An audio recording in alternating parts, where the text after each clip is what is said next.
think also I have the exposure glasses, so I can see better. Since they're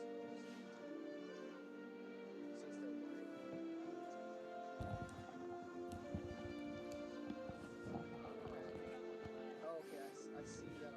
Okay, I'm seeing the live to take bar thing, so I can see that I'm live.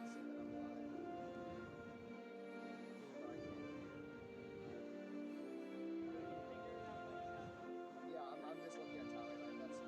That's what my brain is looking for. We still told us to put up the 10 here. We lost calls right as it started, and we only changed everybody else off and we just rolled like that. Yeah. So we have at Sunnyvale campus. I'm gonna move myself so that I can stop talking once the Acalanes mom will tell my stories too. Probably won't understand yet my stories.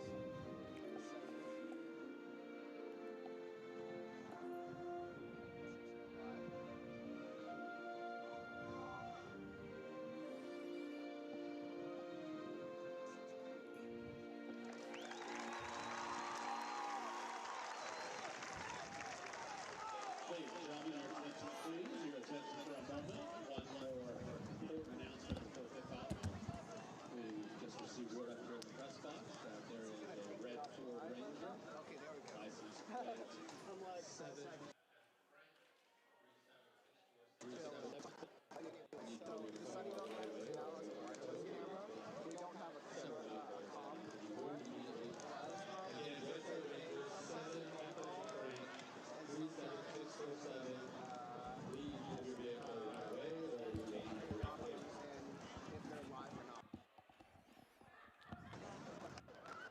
It's a smaller room.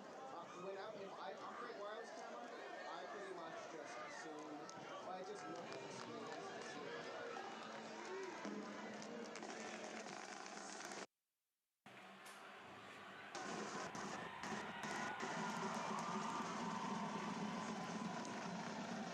A late summer night here in the Los Altos Hills. Foothill Junior College, the scene, and that can only mean one thing. It's AMHS Live's coverage of Archbishop Mitty football. Season 13, brought to you by Huddle Fan. Tonight's season opener. The Monarchs welcoming the Acalanes Dons from Lafayette. And we're about ready to get underway. Number 16, Johnny Rubin to kick off and get us started.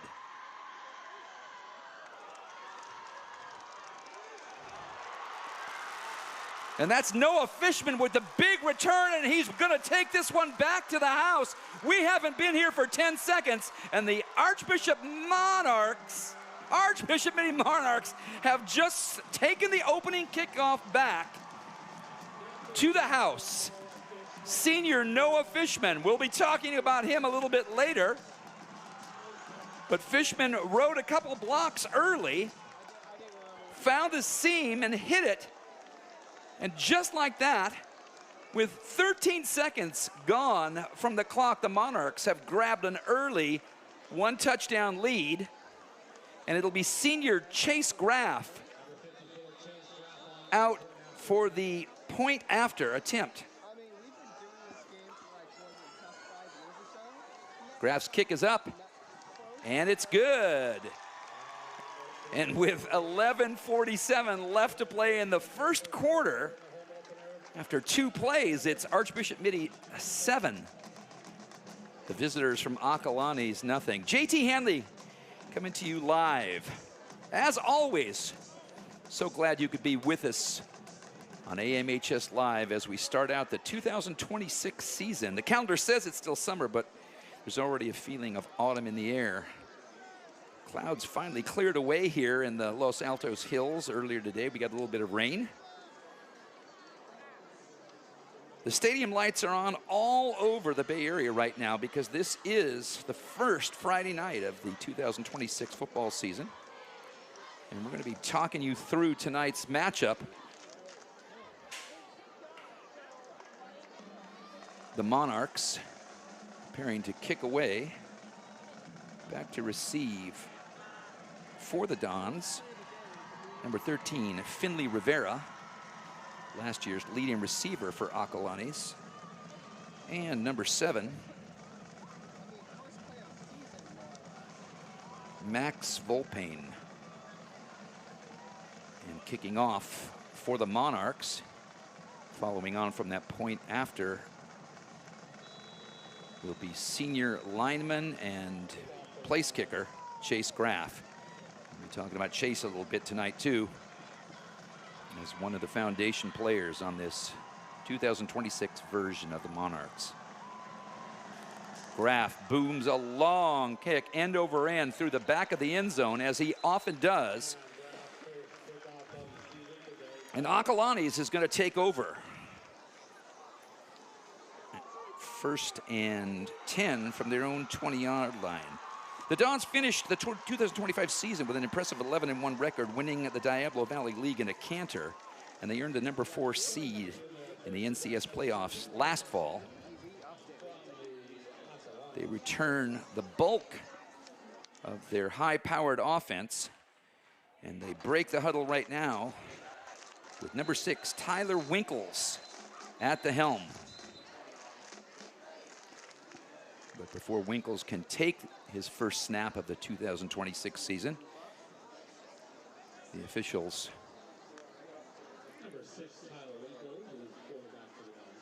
stopping the proceedings temporarily. Now the Monarchs have their defense out.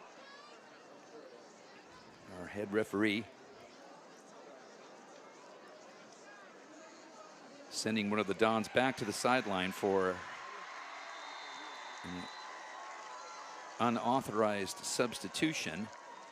And now Winkles lines up in the shotgun. First pass is complete out to number 87,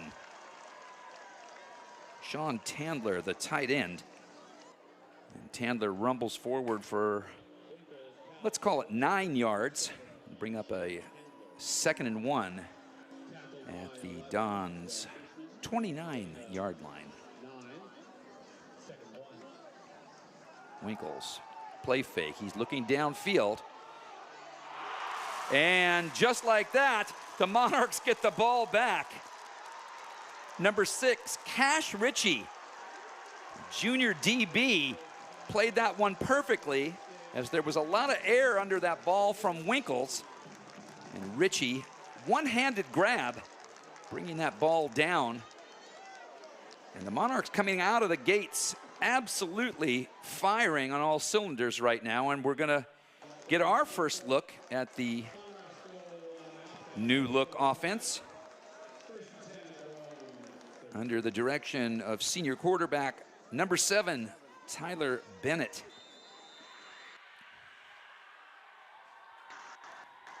So the Monarchs coming out for their first series, and joining Bennett in the backfield, Justin Mungari as the lone setback.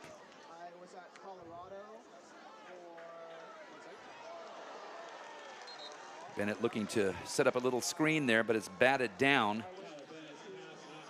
by a pair of Dons. Pass incomplete, and that'll bring up a 2nd and 10 from the 34-yard line. Bennett winning out the starting role.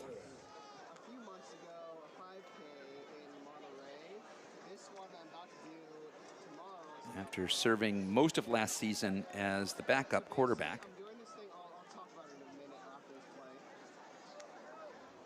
Hard count by Bennett.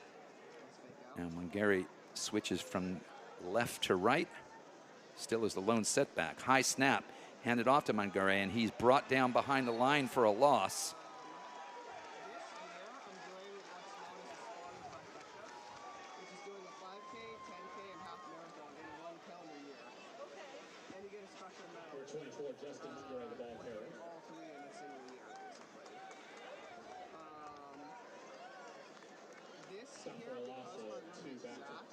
And after that ball is placed, it's now a 3rd and a long 12 for the Monarchs. 2 receivers, top of your screen, 1 on the bottom. Mungari still in the backfield. Big blitz coming. Bennett is hit. Ball comes loose. And it is ruled a fumble. That ball knocked out of there by number 18, Luke Defferner. And just like that, the football gods giveth and the football gods taketh away. And Bennett, on the quarterback fumble there, turns the ball back over to this high-powered Don offense. We'll get another look now at number 6, Tyler Winkles.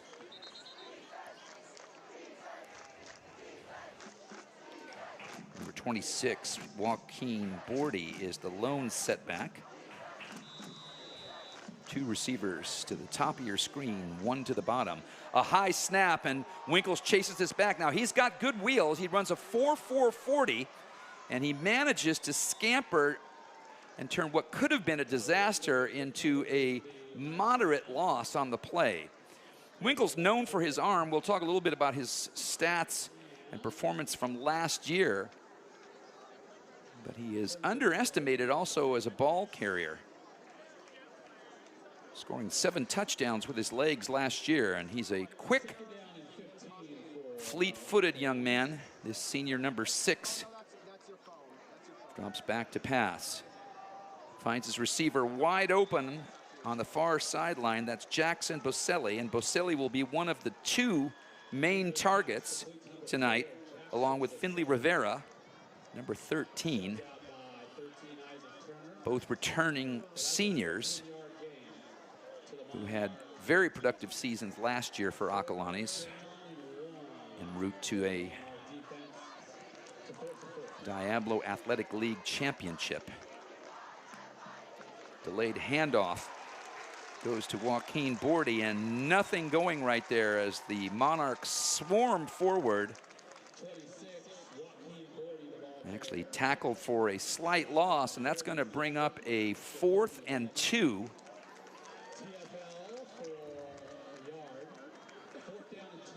And the Dons electing to go for it here inside the red zone. Winkles checks off at the line. Now lines up in the shotgun. Decides to carry the ball himself.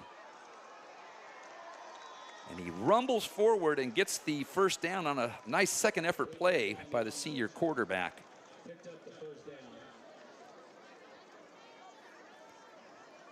Winkles, at 5'11", 180 pounds, was a standout quarterback last season, throwing 186 completions on 282 attempts for an unbelievable 2,715 yards, 28 touchdowns on the season. Bordy again the lone setback. Winkles looks back over to the sideline. Now he's got the play that he wants. Ball snap from the 8-yard line. And Winkles floats a nice pass out to his favorite receiver, number 13, Finley Rivera. Rivera, last season's leading receiver, 57 catches for 1,034 yards and 14 of those touchdowns that we mentioned earlier. Brings up a 2nd and goal from the 4-yard line.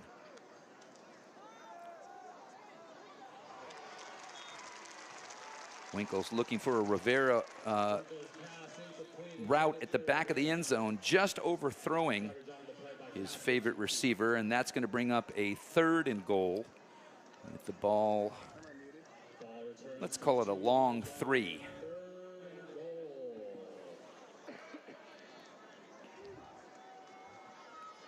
Bordy remains the lone setback, this time to the right. A high snap again. Winkles flushed out of the pocket. There are flags on the play. Winkles makes it into the end zone, but we'll have to wait to see what this call is. 2 flags on the play, including the line judge from the far side.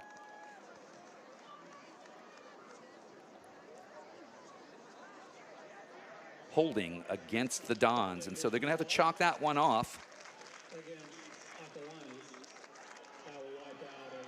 But once again, Winkle showing those nifty running moves to go along with that cannon arm that he possesses. And he's going to ask a lot of questions of this Monarch defense tonight. So far, the host team has been up to the task. A really rough snap that time, but Winkles gets out of trouble, throws back across, and finds an open receiver in the end zone.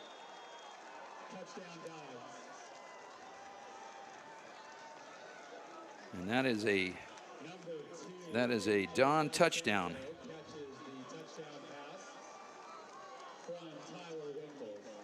So a 12-yard touchdown pass from Winkles.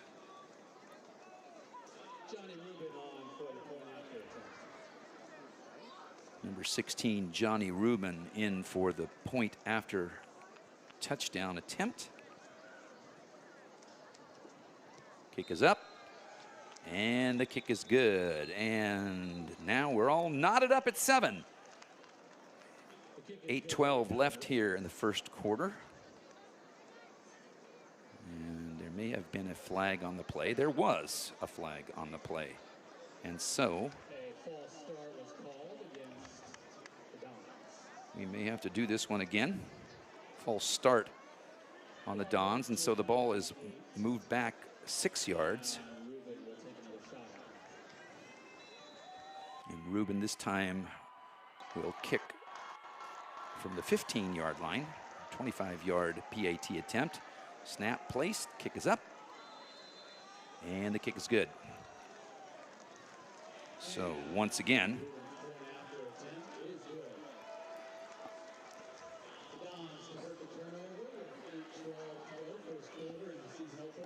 we're all tied up at 7 here at Foothill College. Tonight's home opener for the Archbishop Mitty Monarchs. So after a bit of a rough start for Tyler Winkles and the Dons offense, they managed to get themselves sorted out.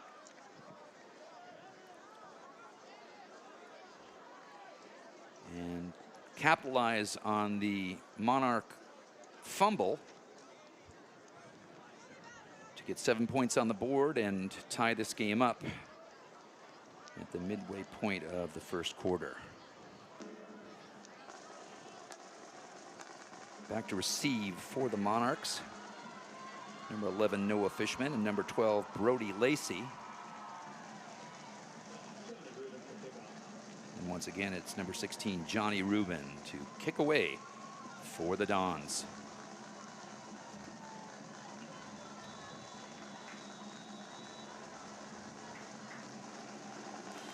Rubin with a little pooch kick, fielded short. That's number 44, Ethan Chase. He breaks several tackles and rumbles into Don territory, finally brought down right around the 35-yard line. And so what looked to be a little bit of a dodgy kick return at first turned into another long Monarch return, and setting them up once again in excellent field position. And that's going to bring Tyler Bennett and the team back out.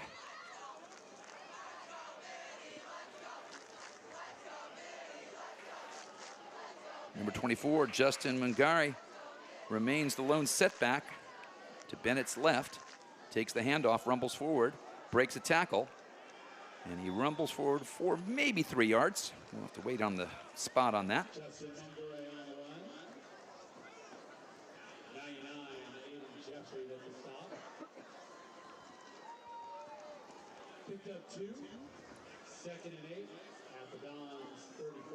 So a 2-yard gain makes it 2nd and 2 from the Acalanes 34-yard line. 2 receivers either side.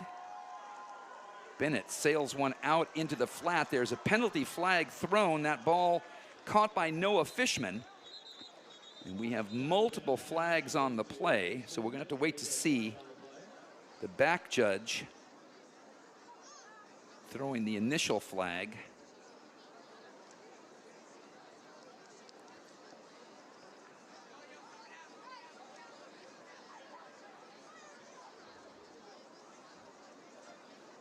And now our officiating crew going to talk this one over.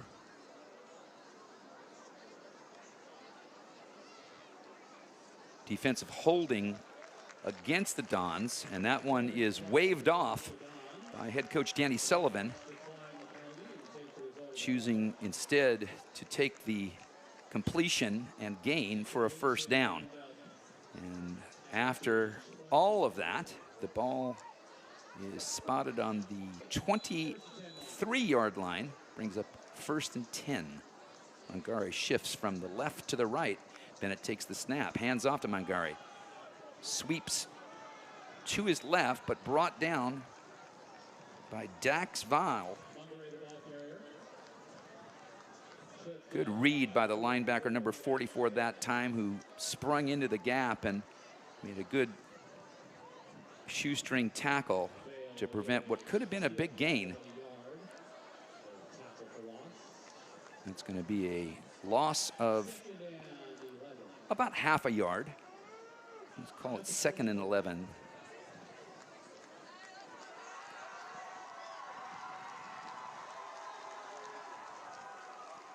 Then it takes the snap, hands off to Mangari.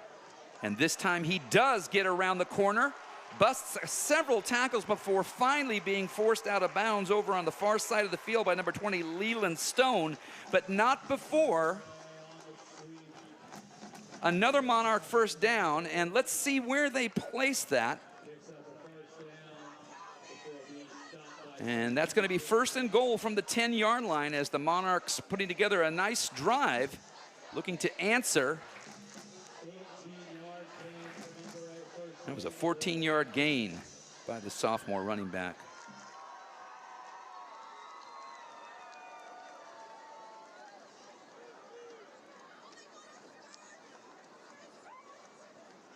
Bennett takes the snap, hands off again once more to the sophomore, number 24, rumbling forward and taking 2 or 3 tacklers with him. And Mangari really making a name for himself. Big shoes to fill, obviously, with the departure of Lazaro Faraj Washington, last year's WCAL running back of the year. But it looks like normal service has been returned, as the sophomore has ripped off 3 solid runs on this drive.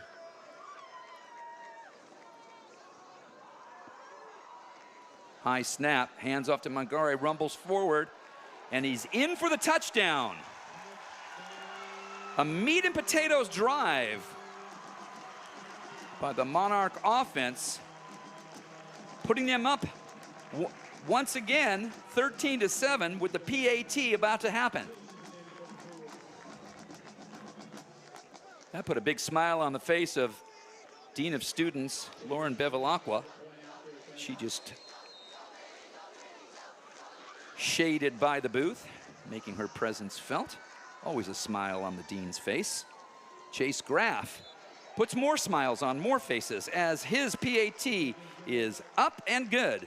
An outstanding reply by the Monarchs as they claw themselves back to a 14-7 lead at the 5:37 mark of the first quarter.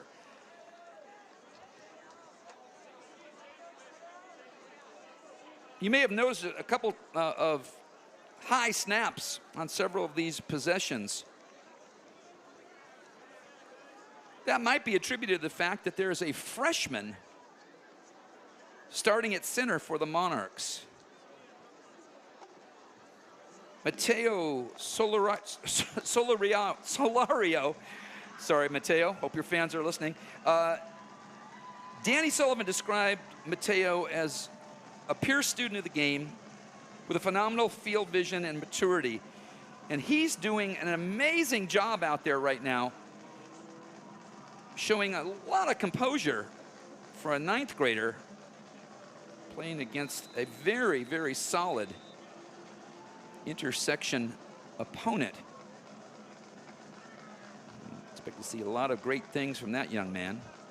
He has the benefit of having Chase Graff lining up to his left. And Graff is out there to kick away once more. And he booms another deep kick. And this one carries out of the end zone, denying the Dons any opportunity for a return. And so Tyler Winkles and crew will return to the field and take over at their own 20-yard line after that booming kick by Graff.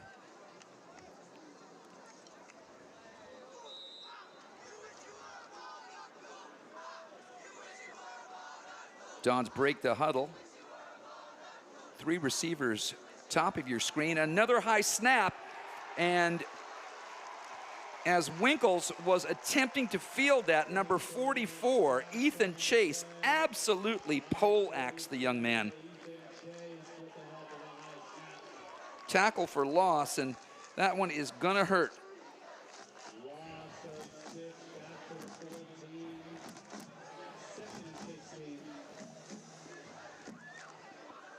Tackle for loss, and that was a 6-yard loss. Ball now on the 14-yard line, brings up a 2nd and 16. Flags flying everywhere. And so the play is blown dead. Graff, a senior outside linebacker this season,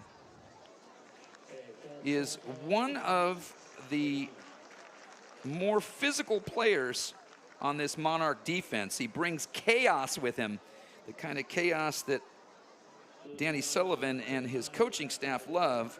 But one would imagine opponents this coming season are going to be anything but pleased to have to deal with his intensive defending. The Monarchs scamper and run down Winkles before he can turn up field, forcing him out of bounds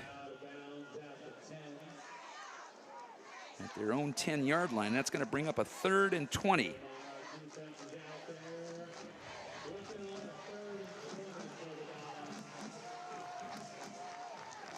Winkles drops back, standing in his own end zone, flares one out into the flat. He finds his receiver, number 2, A.J. Del Santo. Del Santo gets back a chunk of that yardage, but certainly not enough for a first down. And now we'll wait to see what the Dons decide to do. Winkles is also the punter on the team. They line up at 4th and 13. He takes a short snap and wings one downfield, gets a super favorable roll. And the ball finally coming to a stop right around the Monarch, let's call it the 27-yard line, where Tyler Bennett and crew will take over. So the Monarch defense coming up trumps again. Seem to have a lot of answers so far for this high-powered, high-octane Acalanes offense. You have to imagine that the coaching staff for the Monarchs could not have asked for a much better start here in the first quarter. 4:30 left to go in the quarter, and the Monarchs leading 14-7. 2 receivers split to the bottom of your screen. Play action pass. Bennett wings one downfield, and he finds his receiver. That's Brody Lacey. Made a great catch in traffic. And senior number 12 running a great route and showing a lot of courage. And now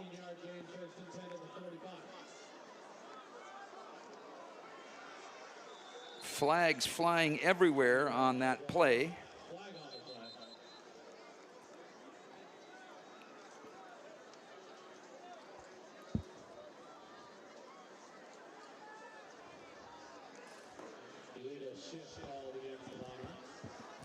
Illegal motion against the Monarchs, and they'll back this one up 5 yards.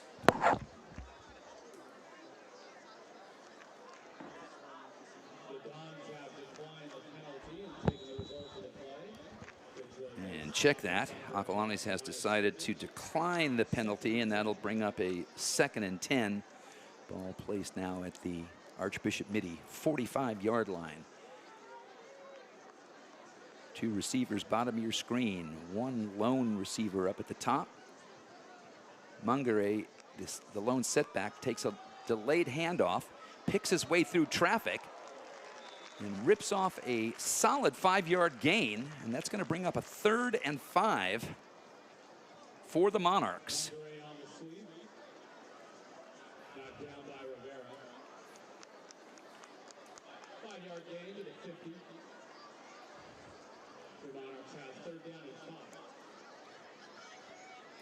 Danny Sullivan signaling in the play to Bennett. He relays it to his teammates.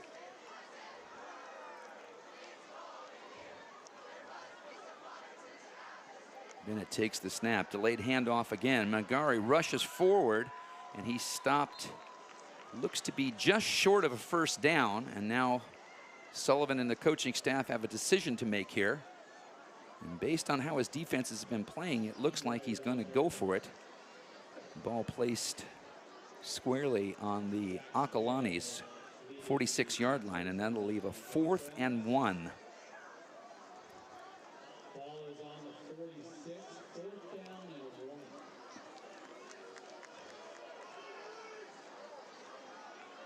and 1. Mungari now lines up in an I. Play action pass. And Bennett unfortunately underthrows that one, and it's picked off by number 13, Finley Rivera, and Rivera has wheels, looking to take that one back. Eventually pushed out at the 46-yard line. So you could see what Tyler Bennett was looking for there. Play action roll to his right, and he did have a receiver running a route to the near hash mark, but unfortunately the ball was slightly underthrown, and Rivera was sitting in a perfect spot to step up and pick that pass off. And the 2nd turnover of the night from the Monarchs gives the Dons the ball.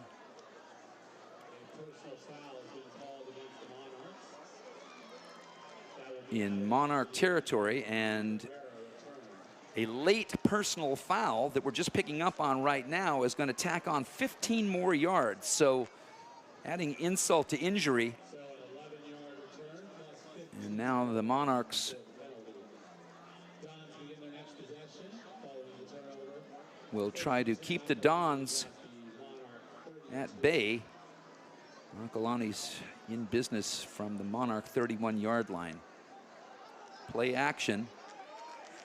Winkles pulls the ball down and tries to rumble forward himself, but he's met by a wall of black.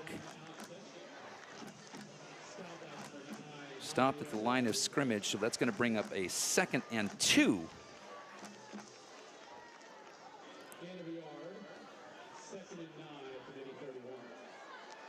Joaquin Bordy remains the lone setback.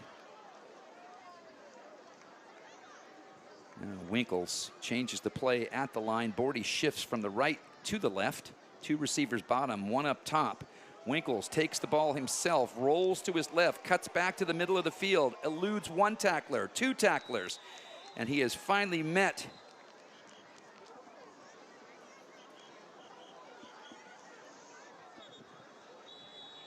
number 77, Kingston Dyer, on the tackle, and there is a Monarch down on the field right now.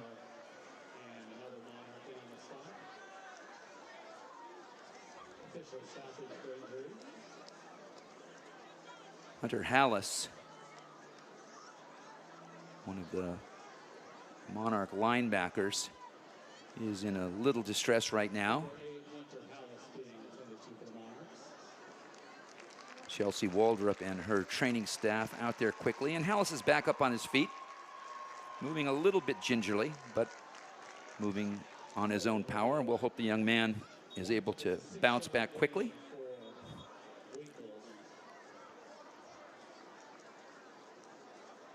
And after all that, Acalanes is facing a 3rd and 3 from the Monarch 25-yard line. Dons break the huddle. One receiver split to the bottom of the screen. Rivera in the slot.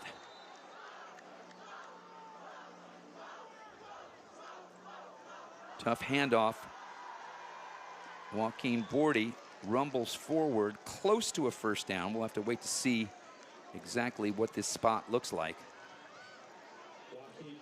And he did, in fact, make the mark. Ball eventually marked on the 21-yard line, 1st and 10, Acalanes. Hard count by Winkles. Now he looks to the sideline. Picks up the play call that he wants. Quick pass out of the flat. Rivera running a little sideline route. And that catch and run good enough for another first down, and the Dons now inside the 10-yard line. 1st and goal from the 9.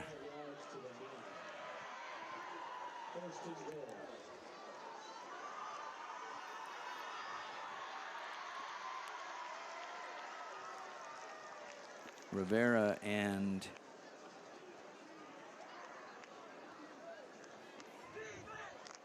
A.J. Del Santo to the top of your screen. Delayed handoff goes to Bordy. Stays on his feet and rumbles forward.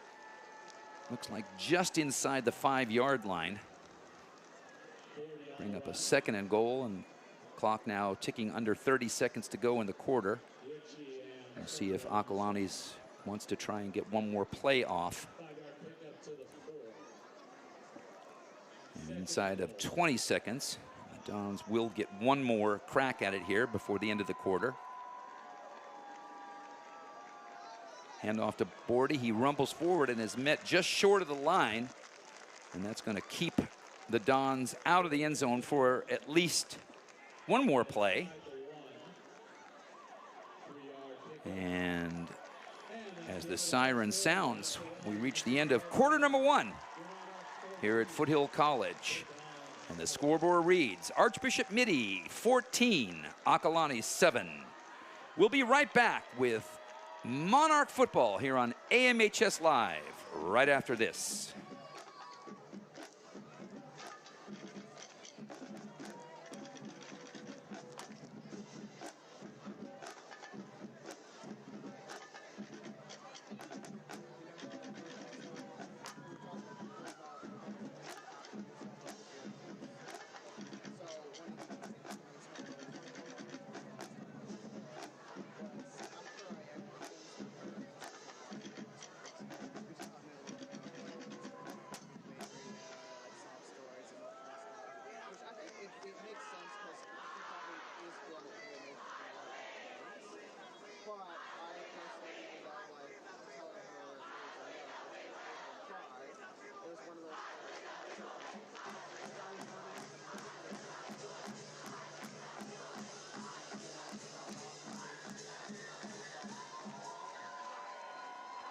And welcome back as we get set for quarter number 2.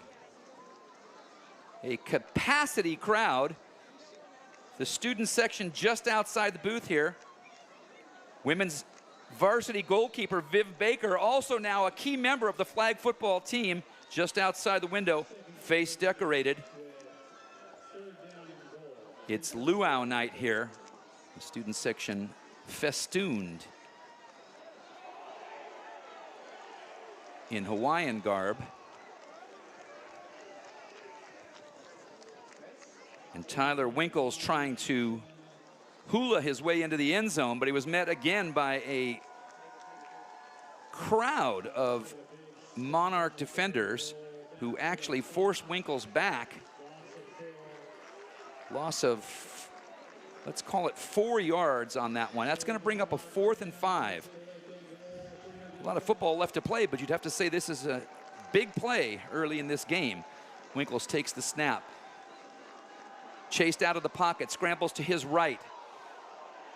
Tosses across his body, and He had a receiver, but unfortunately,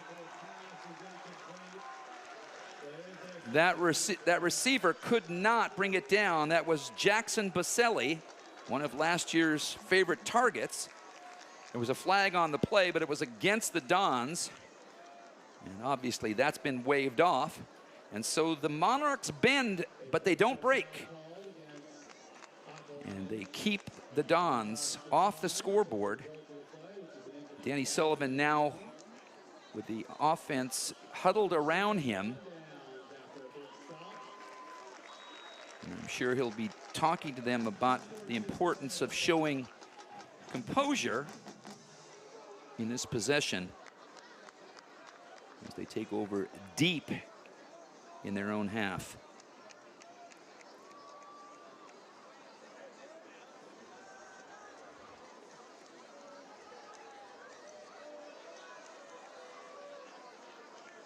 Bennett lines up in his own backfield, gives the ball to Mungari. He sweeps to his left. There is a flag thrown late in the play.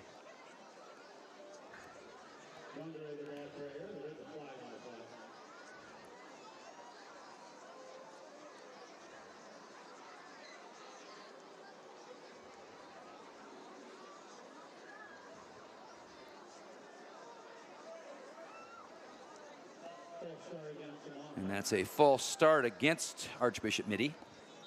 And so that play is chalked off. And pushes the ball back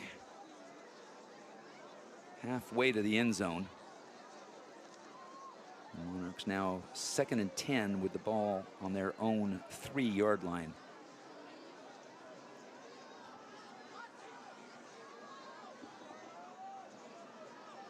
Drake Coleman, now the quarterback for the Monarchs. Number 10, replacing Tyler Bennett. Coleman, a very talented sophomore, showed a lot of promise last year during his freshman season. And he has been brought up to the varsity team for this season. Nifty feet. And he's going to get his crack at running the offense here. It's a trial under fire for the young man as he tries to marshal his teammates deep in their own half of the field. 2nd and 10 from the 5-yard line. And penalty flags coming in again. False start on the Monarchs. So the kind of procedural penalties that one would expect early in the season. Again, for those of you that are tuning in a little bit late, this is the first game of the 2026 season, first game for both these teams. And the Monarchs, very young, particularly up front, and perhaps showing a little nerve, having jumped false start twice in this possession. Mungari is tackled in the end zone, but manages to roll his way out and avoid the safety. Tackle was made by number 4, Jackson Baselli. And that's going to bring up a 4th and 14. And Ethan Chase, dual role as a linebacker and the punter for this team, and he is lined up at the very back of his end zone. Short snap, quick kick, takes a bounce. Ball is fielded by Finley Rivera, who tries to shimmy his way out of trouble, but he's brought down at the Monarch 40-yard line, and the Dons will take over there. So a sputtering possession there as the Monarchs making a quarterback change, giving the ball to number 10, Drake Coleman, after the interception on the previous series by starter Tyler Bennett.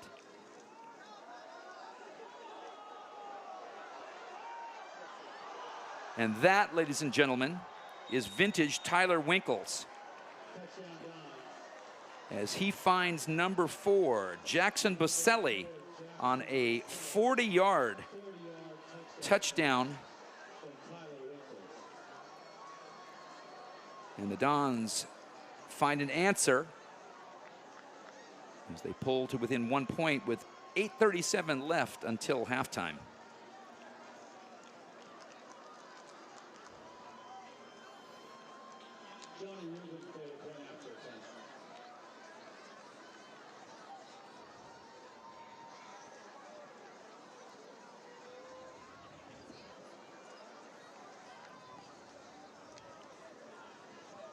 High snap brought down nicely. The kick is up, and it is good. And so with 8:37 left to play in the second quarter, we're all tied up, 14 apiece. So you can see that the potency of this Acalanes offense was on display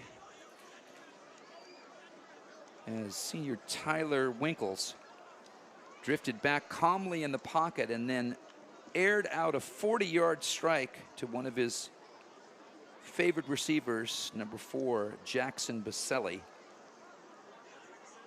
Senior receiver hauling that pass in. 6 foot, 170-pound Boselli wrestling the ball down in the end zone.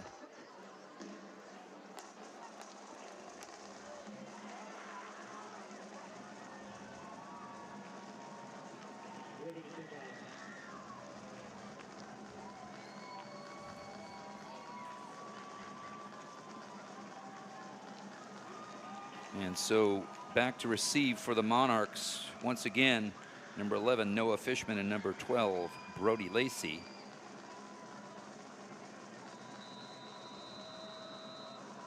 And Johnny Rubin will kick away for the Dons. And again, another short pooched kick. This one is picked up by number 22,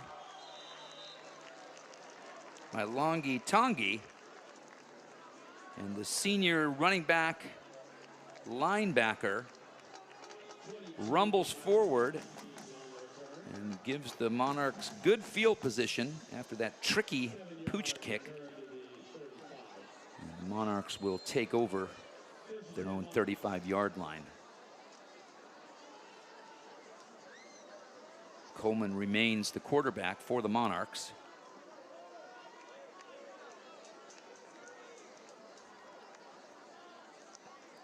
Takes the snap, rears back and throws downfield, and there is going to be a pass interference call. Number 12, Brody Lacey, the intended receiver.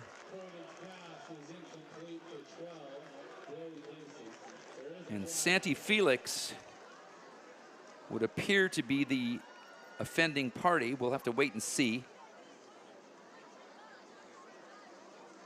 And check that. It is actually Finley Rivera who is going to be flagged for that one, number 13.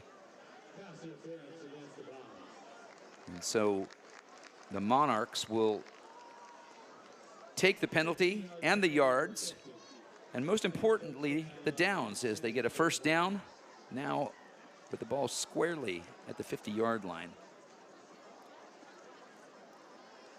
Coleman has the play. He passes it to his teammates. Fellow senior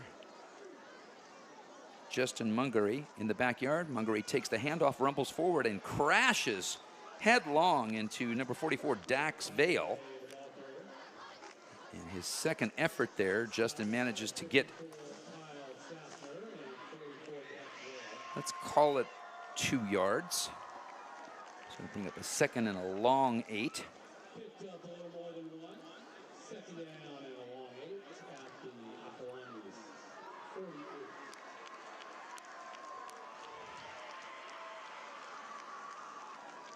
Coleman, delayed handoff to Mungary, turns upfield and busts out to the 45-yard line.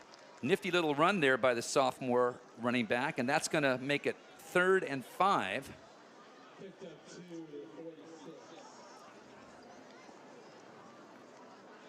and 6 for Archbishop Mitty at the Acalanes 46.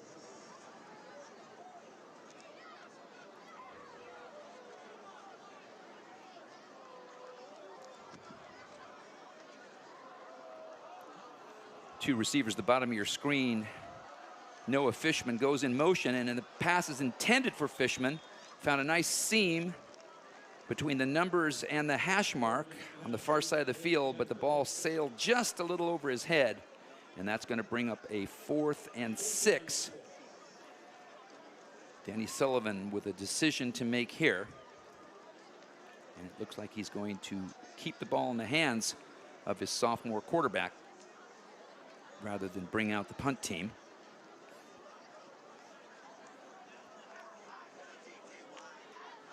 Number 44, Ethan Chase, standing ready on the sideline in case he's called upon, but the Monarchs look determined to look for a first down here. Sullivan looks down at the clock and decides this is a good time to talk it over, so the Monarchs burn a timeout here. And these are the kind of decisions that you would expect from an experienced coach like Danny Sullivan, recognizing that this first game of the year against a very, very good opponent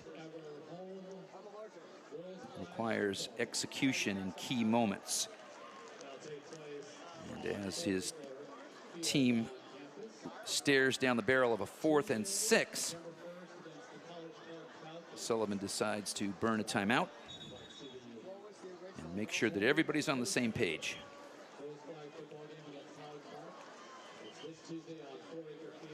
Interesting to note that that huddle is a very calm conversation. Again, Sullivan, a veteran head coach here in the WCAL, imparting some of that cool and calm to his rather young offense. Coleman takes the snap. Looks to find a curl route. Layden Rodriguez was the intended receiver. It looked to be some contact there, but the line judge has adjudged that it was not enough to throw a flag, and so the Dons will take over on downs with the score knotted at 14. 7:03 left to go until halftime.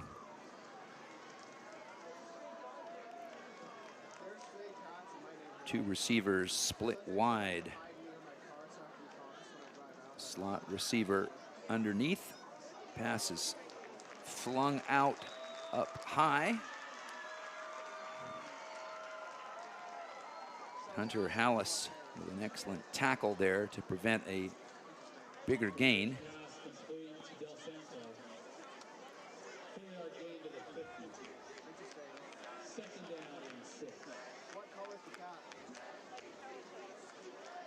Call that a 4-yard gain. It's 2nd and 6, ball at the 50-yard line.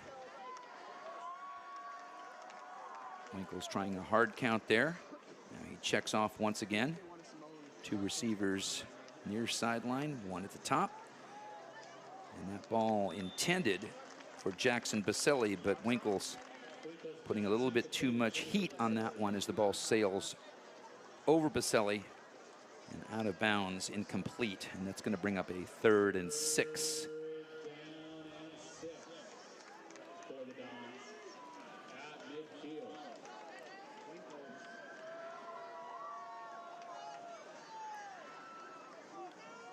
Two receivers bottom, one receiver top. Winkles with a shovel pass underneath, a nifty little bit of ball handling there.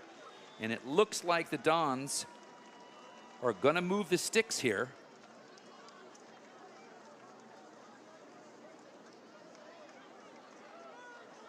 Winkle's pass complete to Sean Chandler. So Winkles showing run and then a little shovel pass at the last minute, finding just enough room, and the Dons have moved the sticks. Ball at 1st and 10 on the 42-yard line. Winkles drops back to pass. He's looking downfield. He's got a man wide open.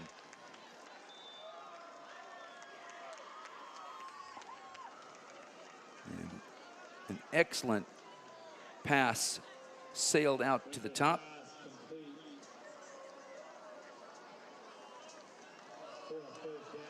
Jake Michaelis, the receiver on that play, gain of 11.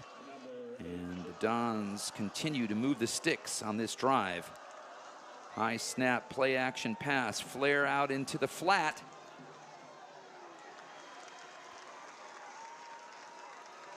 Max Volpain.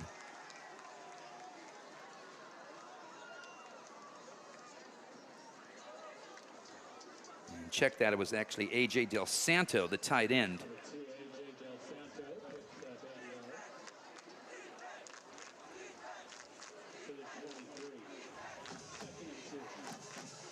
So Del Santo coming up big, bringing up a 2nd and 2.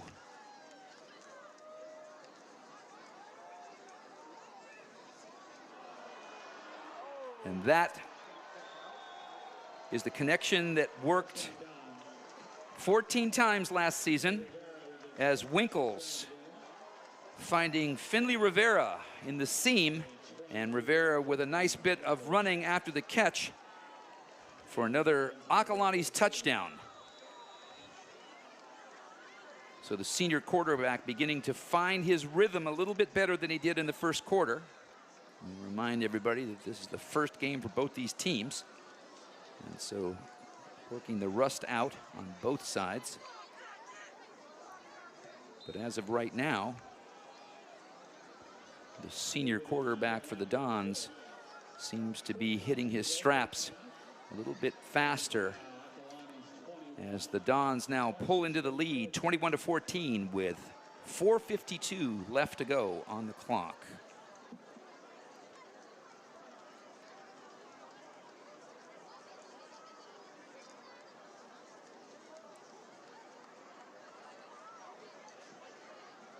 So one would have to say that was an impressive drive.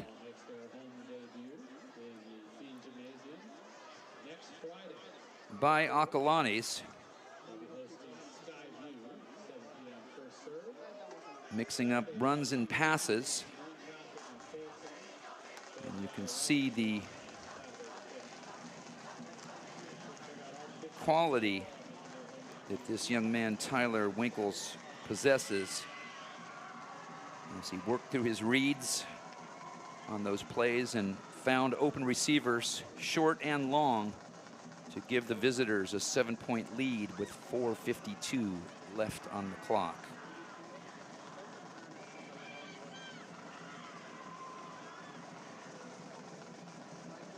Johnny Rubin to kick away with Brody Lacey and Noah Fishman back to receive. This one is a bit longer than the last ones, and Fishman will field the ball at his own 10-yard line, finds a seam, makes one man miss, makes another man miss before he's finally brought down. Number 77, Daniel Dunn, makes the final tackle. Dunn, another senior on this Acalanes team, led the team last season in quarterback sacks with 7.5 from his defensive end position. That's the first time we've heard his name called tonight. The Monarchs line has been able to keep Dunn quiet. We'll have to keep an eye on that one for the rest of the evening. There has been another flag coming in late.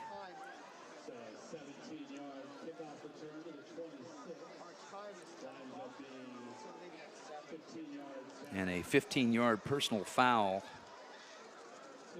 chalks off Fishman's fine return and puts the Monarchs back inside of their own 15-yard line. And Tyler Bennett is back at quarterback for Archbishop Mitty. Hands the ball off to Montgomery, makes a man miss. Eventually, Finley Rivera from his free safety spot steps up and makes the tackle, but not before Justin rumbles forward. Credit him with a 3-yard gain there, and 2nd and 7 from the 16-yard line.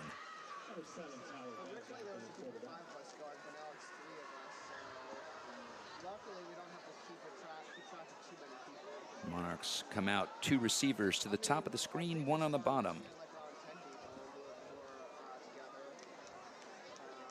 Longi goes in motion. Justin Mangari rumbles his way forward, crashing hard into the secondary of the Dons and earning the Monarchs a first down. Mangari, 5'7", 150-pound sophomore, but he certainly runs bigger than his stat line.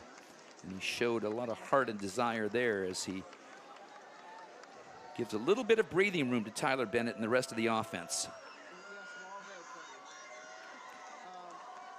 Bennett takes the snap, drops back to pass, steps up into the pocket, brings the ball down. Chased out and gets maybe half a yard.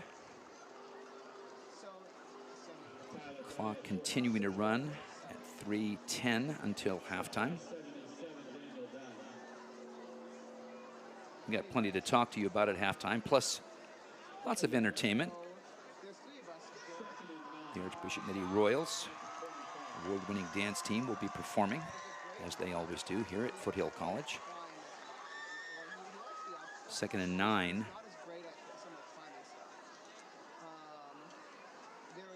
Bennett checks off, and now he calls the new play.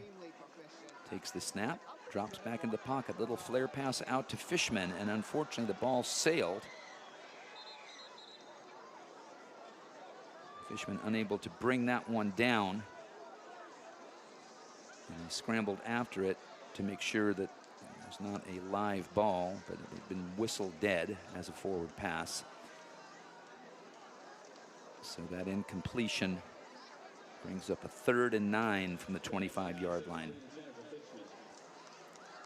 The Monarchs looking to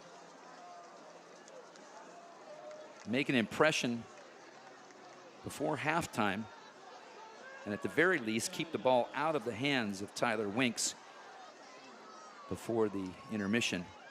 Bennett steps back to pass. He's faced with a heavy rush. Longi, and that senior did an amazing job of shutting off the first tackle, but unfortunately he was unable to break free of the second pursuer, and he's brought down. And that's going to leave the Monarchs staring at a 4th and 6. And there's a timeout taken on the field with 2:29 left on the clock. Talk about halftime. We'll also bring you up to speed on a lot of the other games from WCL schools. Most WCL schools in action tonight, including a couple of massive games with Sarah playing host to De La Salle in their annual tilt. The Spartans making their way over from Concord to take on the Padres up in San Mateo. Check in there at halftime, and we'll also check in and see how Archbishop Reardon is doing as they travel to Salt Lake City to take on Utah State Power West High School. But back to the action here. Ethan Chase back to punt. He booms a high end-over-end kick. Rivera calls for a fair catch, fielding the ball at his own 37-yard line, and out come the Dons with 2 minutes and 21 seconds left to go until halftime. And as we have seen already this evening, head coach Joel Isaac is not afraid to air the ball out with this senior quarterback at the helm. And that's exactly what happens here. As he sails the ball long, Jackson Baselli, Winkle's intended receiver, ball sails over Baselli's hands, and that'll stop the clock with 2:15 left, 2nd and 10. Ball on the Don 38-yard line. Acalanes comes out, 2 receivers at the bottom of the screen. Winkles checks up the play. Joaquin Bordy, the lone setback. Winkles sprints out to his right, looks downfield, airs one out, and that ball is nearly intercepted. Brody Lacey sitting in deep coverage. It was actually a well-thrown pass, but it was a better bit of pass protection by the senior defensive back, who just couldn't hold on to it. And that would have been a fortuitous turnover. As it stands, a 3rd and 10 now from the 38-yard line. Winkles drops back to pass, airs one out downfield. He's got a wide open receiver, and Baselli catches the ball and extends again as he runs away from the Monarch DBs to post another Acalanes Don touchdown.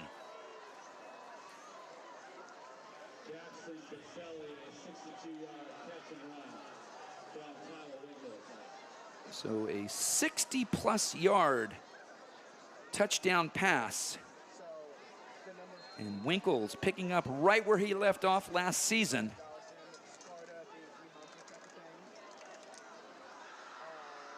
Showing why he's one of the most highly regarded high school quarterbacks in the Bay Area. Pointer after attempt there is whistled dead. False start on the Don, so they'll move this one back 5 yards.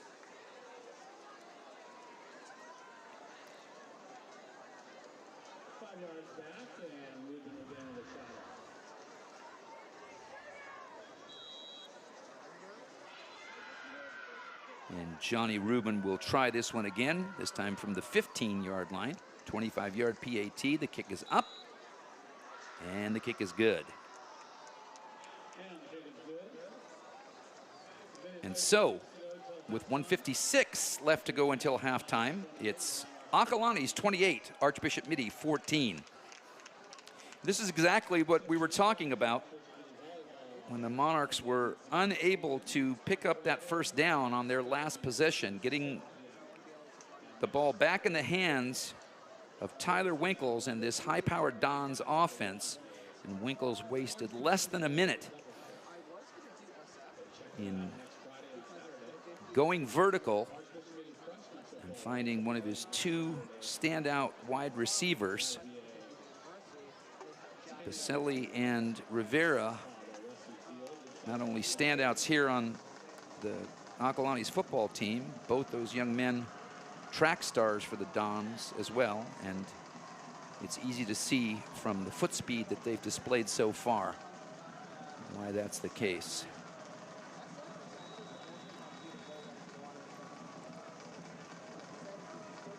So Johnny Rubin puts the ball back on the tee again.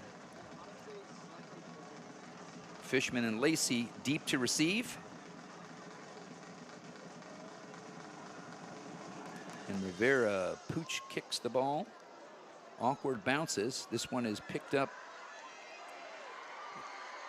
fielded cleanly by Lacey, and he rumbles out to about the 43-yard line. So a good return. Check that, it's a 33-yard line. A good return, though, nonetheless. You can clearly see that Acalanes chooses to go with these pooch kicks, hoping that the tough-to-handle bounces will cause trouble for the return teams. So far, the Monarchs have been able to handle these balls cleanly.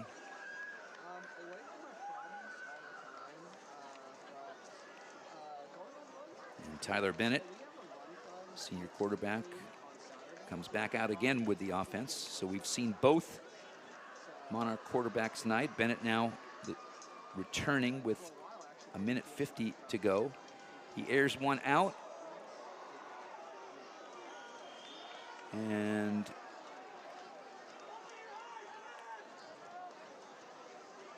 A lot of contact there again.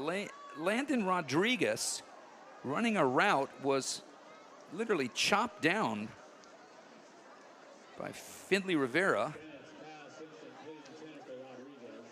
And number 7, Max Volpain, but the officiating crew deciding that there was no malintent and keep their flags in their pockets, and so that's going to bring up a 2nd and 10. But yeah, so I do a decent amount of running here and there. Monarchs come out with 3 receivers at the bottom of the screen, 1 split to the top. Montgomery, the only running back in the backfield, takes a delayed handoff, rumbles forward, and he gets maybe a yard.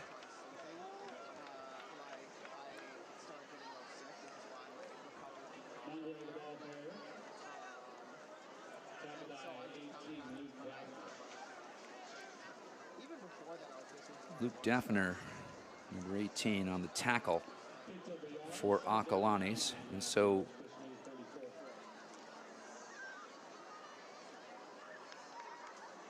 we'll bring up a 3rd and 9 from the 34-yard line. Flags flying everywhere, and that generally means illegal motion. We'll wait to see the call.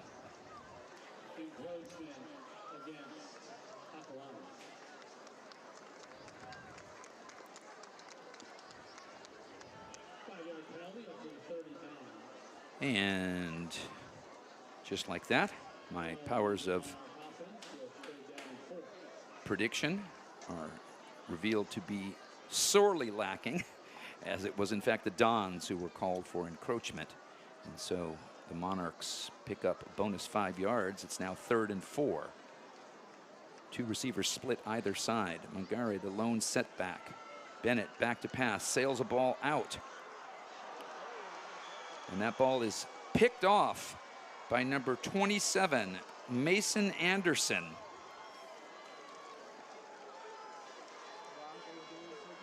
Oh, Noah Fishman, check that. Brody Lacey, the intended receiver. Lacey had run a nice out route.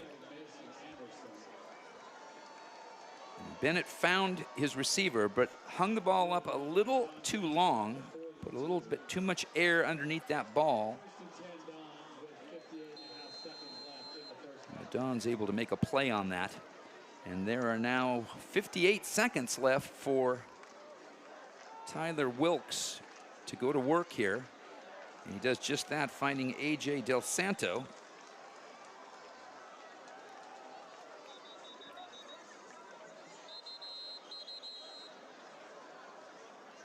Timeout taken after that 8-yard gain by the Dons. So 45.3 seconds left up on the scoreboard before halftime. And you'd have to imagine that the Dons coaching staff, led by Joel Isaac, as they like to call him Coach Blue, is anxious to try and pad this lead going into halftime.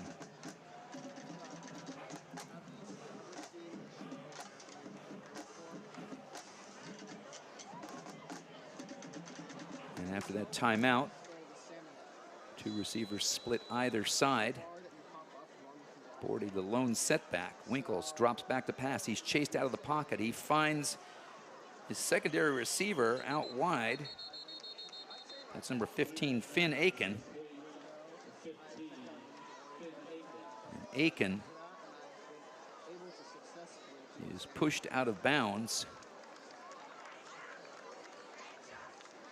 But we can erase all of that fine work because the Dons have been flagged for another penalty, and that'll move the ball back to the 40-yard line. Brings up a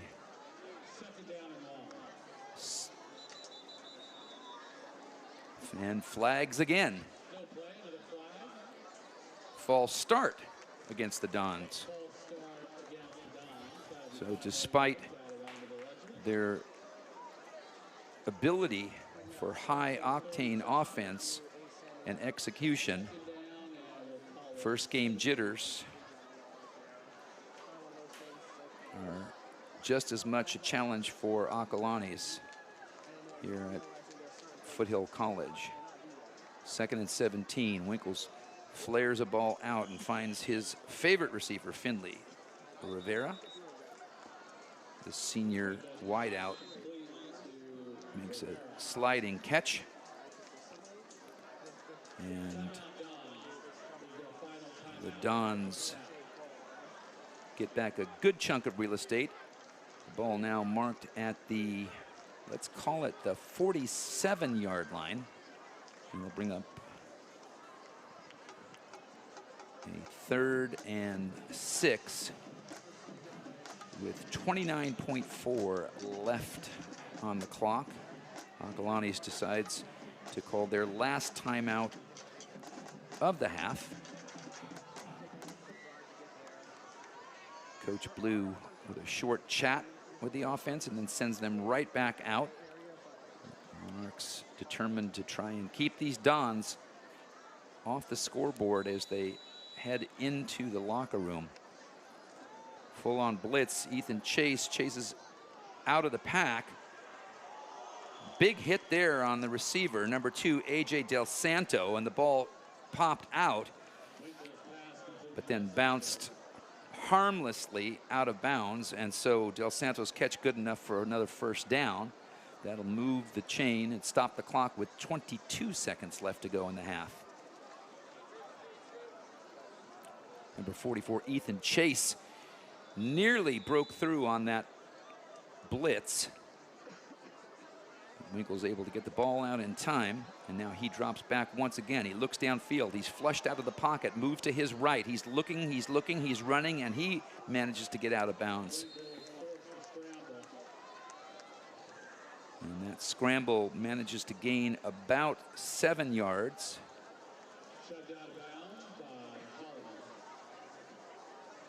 7.1 seconds left on the clock. So let's call this 2nd and 3 from the 37-yard line. Winkles with 2 receivers up top, 1 receiver to the bottom, drops back, looks to the far sideline. He's flushed out of the pocket to his left again, airs one out. He's got a receiver wide open in the end zone.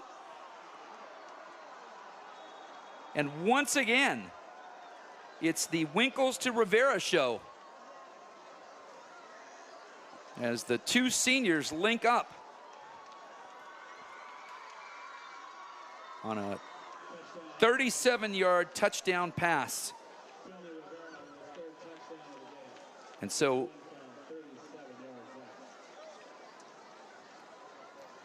after a bit of a stuttering start, the Acalanes Dons have really begun to find sync in their offensive game plan,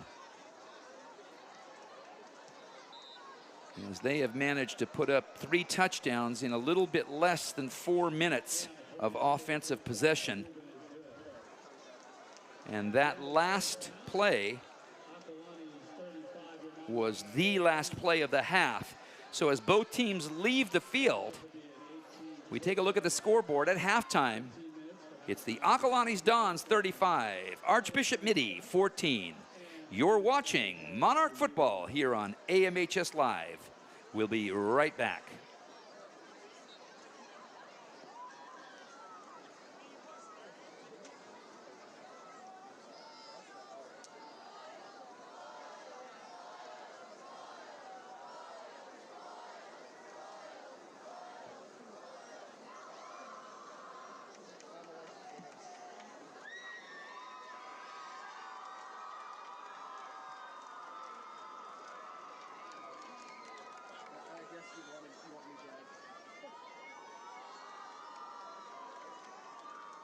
All right, fans, they are back for another year.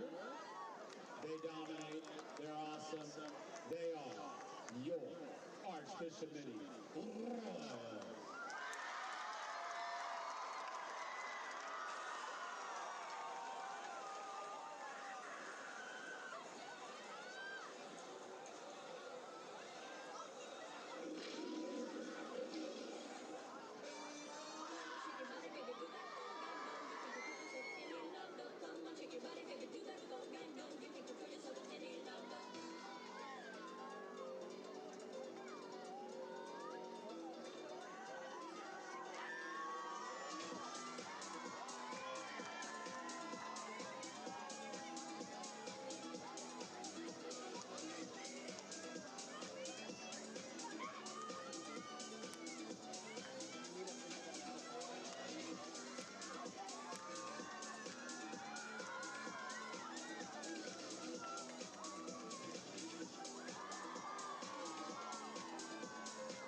your Archbishop Mitty Royals.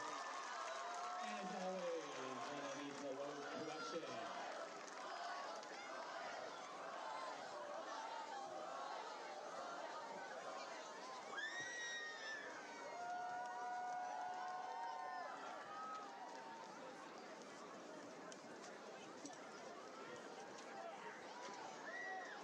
All right, one more piece of schedule business. Next week, your Archbishop Mitty Monarch varsity football team travels down to the wonderful city of Clovis to take on Clovis North as a 7:30 kickoff. 7:30 kickoff next week at Clovis North if you're traveling with the Monarchs. Or if you're traveling with the Monarch JV team, they will be traveling to Hollister for a 5 p.m. kickoff against the Baylors. So JV and Hollister 5 p.m. Varsity at Clovis North at 7:30 next weekend.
Well, welcome back. About 9 minutes left to go here at halftime, and hope you enjoyed the Archbishop Mitty Royals and their always energetic halftime dance show. I mentioned earlier that there are a lot of big games going on. Probably the biggest of them here in the Bay Area tonight is Nipra Serra, the Padres, playing host to De La Salle. Serra ranked number 3 in the preseason Bay Area News Group rankings. De La Salle topping those rankings, but right now, at halftime, it's Serra holding a 17-14 lead up in San Mateo. We'll keep an eye on that as the evening progresses. I also mentioned that league powerhouse Archbishop Reardon of San Francisco decided to board a plane and take on West High School, powerhouse of Salt Lake City up in Utah. And at the end of the third quarter up there, it's West leading 21-13. Another big game going on. St. Ignatius, the Wildcats, heading up north over the Golden Gate Bridge up to San Marin High School. It's up in Novato, and that game also at halftime right now. Wildcats leading 21-7 over the Mustangs of San Marin High School. A couple other games that we'll check up on as the evening goes along. St. Francis playing host to Manteca High School, the number 9 Lancers, kicking off their season at home, about 5 miles east of here. Sacred Heart Prep also on the road.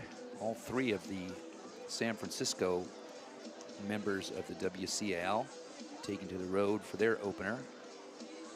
The Fighting Irish making their way up 101, taking on Rancho Cotati High School of Rohnert Park. And we'll check in on that score. And then Valley Christian making the relatively short trip across San Jose to take on Wilcox. That game, season opener for both those schools, so we'll keep an eye on all of that. And right now, actually, we'll give you an update from that game. Halftime over there at Wilcox High School. It's Valley Christian 21, Wilcox 7.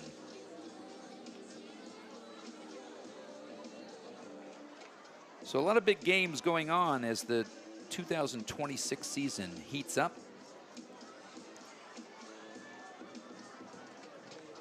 We just got another update in right now, and it's the Fighting Irish of Sacred Heart Cathedral with a 14-10 lead over Rancho Cotati up in Rohnert Park.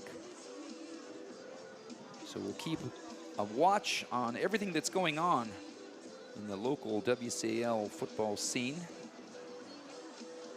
7 of the 8 teams in action tonight.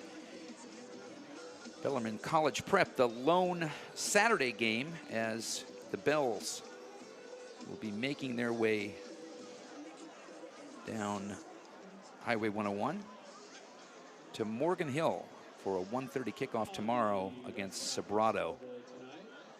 And Sobrato High School in Morgan Hill will be the launch point for the Bells and their new head coach, Tom Williams, as he takes his players down there for their 1:30 kickoff tomorrow. But the other 7 teams, including the Monarchs, in action tonight. We'll talk a little bit about some of the other fall sports going on right now. A couple games that took place yesterday. The varsity women's volleyball team hit the road and took on Menlo Atherton in a non-league match. The Monarchs posting a 3-0 win over the Bears. We'll be talking about Menlo Atherton again shortly, as that'll be our next broadcast in a couple of weeks. But right now there's 3:20 left on the clock until the beginning of the third quarter, and we're going to take a little pause, but we'll be right back with more Archbishop Mitty football here on AMHS Live.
And welcome back as we get ready for the second half of action. The Monarchs are out warming up, getting themselves ready to hopefully haul themselves back into this contest. The first quarter was a pretty evenly matched contest. And it was actually the Monarchs striking first on the opening kickoff. As Noah Fishman returned the opening kick and got the Monarchs out to a 7-0 lead in just over 10 seconds. Acalanes answered back, but then the Monarchs with a pickoff of Tyler Wilkes about halfway through the first quarter, and marched a nice controlled drive that ended in another Archbishop Mitty touchdown.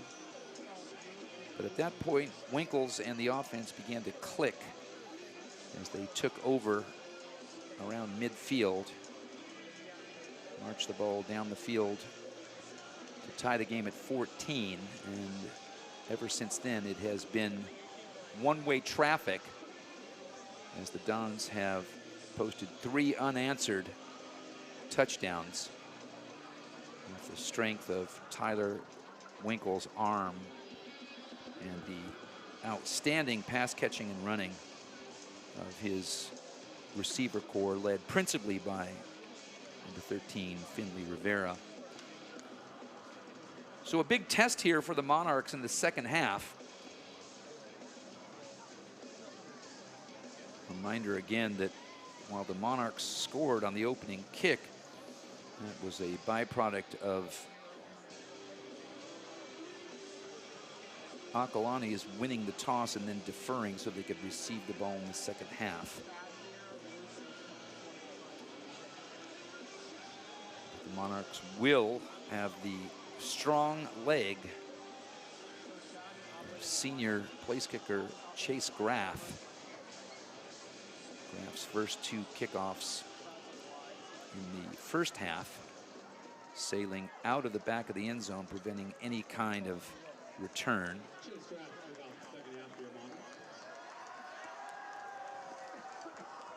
And apparently the Acalanes Dons have seen enough of the strong-legged Graff as they have no return men deep. And now a couple of the players beginning to backpedal a little bit, but Graff puts his foot through the ball and once again booms it halfway out of the end zone. And so it'll be Acalanes to start the second half on their own 20-yard line. We mentioned in the pregame and talked about it a couple times that the Monarchs fielding a young roster after graduating a host of talented seniors last year. And the youngsters on defense now will have to answer the call and try to stop the bleeding here as the Dons start the second half. Handoff goes to Joaquin Bordy. Setter steps to his right and is brought down after a short gain. Jacoby Holman.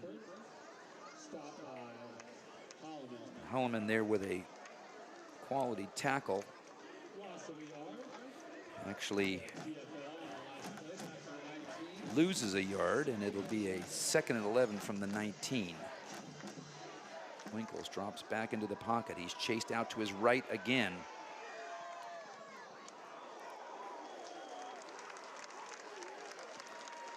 And he finds the secondary receiver, Joaquin Bordy, who is absolutely hammered by Ethan Chase.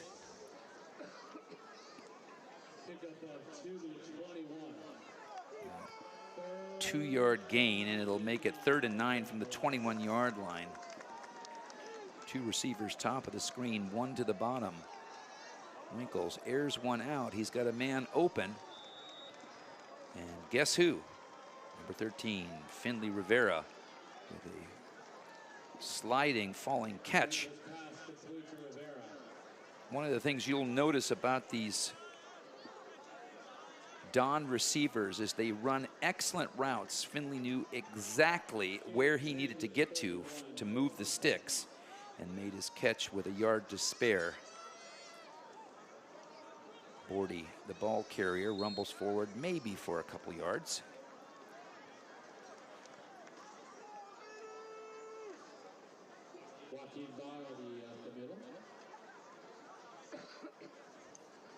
And that'll bring up a 2nd and 8.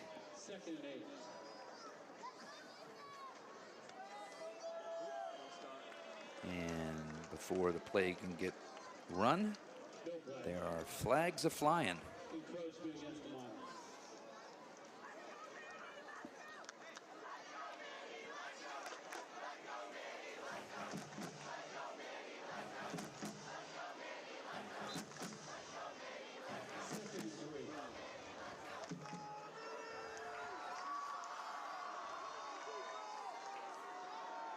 Winkles drops back, looks downfield, chased to his right again, showing those nifty feet. Oh, and that ball aired out, and an excellent play by Cash Ritchie.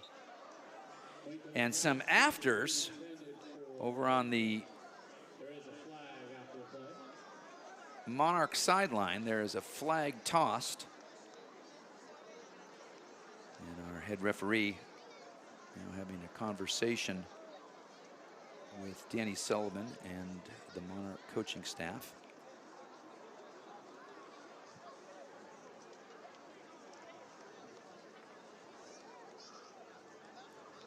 Personal foul against the Dons, and offsetting penalties, and personal foul also against the Monarchs. And so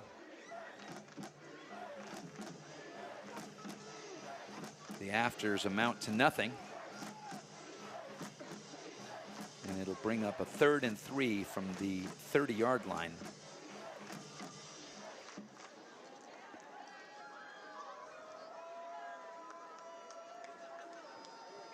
Ball is placed at the far hash on the 38-yard line. And the Dons shuffle in a couple players. Finn Aiken, number 15, split to the bottom of your screen. High snap, play action. And Winkles pulled the ball down and decided to call his own number, quarterback keeper. And his quick feet and size win another first down for the Dons. So Tyler Winkles, a true double threat, displaying his obvious passing talents, but Winkles is not afraid to call his own number either by a designed run or when he's flushed out of the pocket. Bordy was the ball carrier there, gained maybe a yard, and that'll bring up a 2nd and 9, the ball at the 43-yard line. Ethan Chase on the blitz. There is a penalty flag on the play, and again some afters.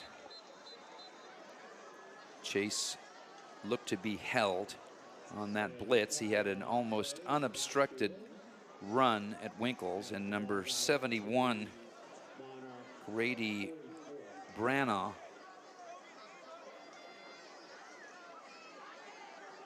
ended up grabbing a handful of jersey, and that's going to push the Dons back 10 yards.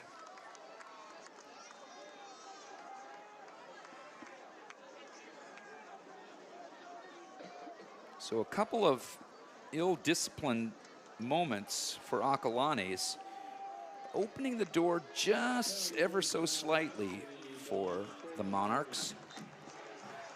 This pushes the ball back and sets up a 2nd and 20 Two receivers, bottom of the screen. Single wide out up top. Winkles takes the snap, drops back, stands tall in the pocket. He's got Rivera out here in the flat.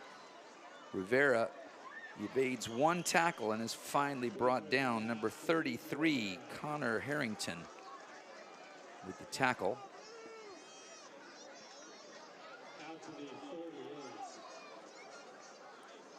Rivera gets back a big chunk of that 20 yards. Call it a 15-yard gain, and it brings up a 3rd and 5 with the ball resting at the Acalanes' 48-yard line. This time two receivers up high.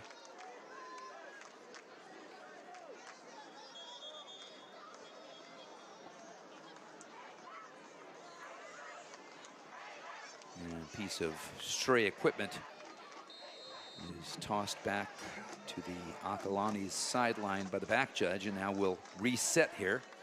Winkles with a little bit of a high snap. He's flushed out of the pocket, and he's brought down by a fine bit of individual defensive work there by Hunter Hallis, the outside linebacker, not biting on the nifty moves.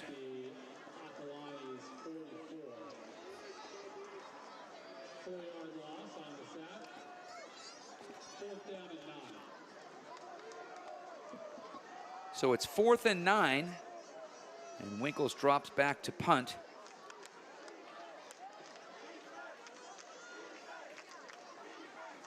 But this is a crafty young man. And the Monarchs are sensing. Oh, and that ball was deflected, and Noah Fishman ends up with an interception, and so a bit of trickery ends up backfiring for the Dons. And as I mentioned a couple minutes ago, this might just be the crack in the door that could let the Monarchs back in this game. So the second interception of the night by the senior quarterback. Winkles threw 10 picks last year as a junior. And at the end of the day, one has to assume that his head coach was willing to trade the touchdown count for those 10 picks. In the meantime, the Monarchs take over, and they go back to the ground. Justin Mungari rumbling forward, and Mungari is credited, let's call it 1 yard. That'll bring up a 2nd and 9. All placed in between the 36 and 37-yard lines.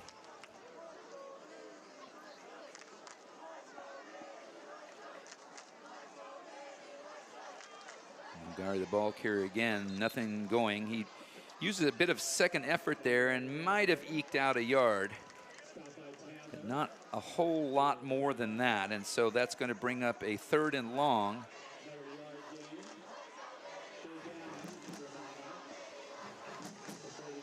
Sophomore quarterback Drake Coleman calling the plays right now, as staring at another critical 3rd down and long with the ball resting on his own 37-yard line. Two receivers either side. Coleman sails a ball out wide, and there looked to again to be some contact. Noah Fishman out wide in the flat, and there looked to be some contact early by a couple of the Dons, but again, the officiating crew deciding to keep the flag in their pocket, and that'll bring out Ethan Chase to handle the punt duties. Chase, this time not standing on the back of his own end zone, will kick away from his own 22-yard line. Chase, a booming end-over-end kick.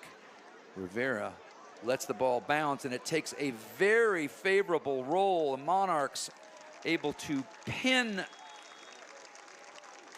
the Dons deep in their own half, finally coming to rest at about the 5-yard line and giving themselves an opportunity to pull themselves into this game by forcing the Dons to start with their back to their own end zone.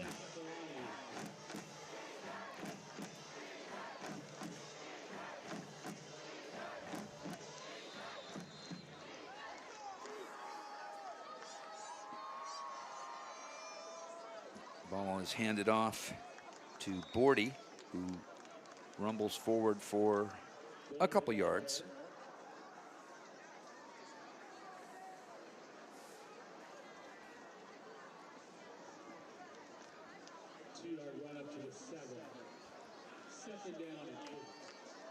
Second and 8. Ball now at the 7-yard line. Winkles back to pass. Finds a man out in the flat. Pass complete.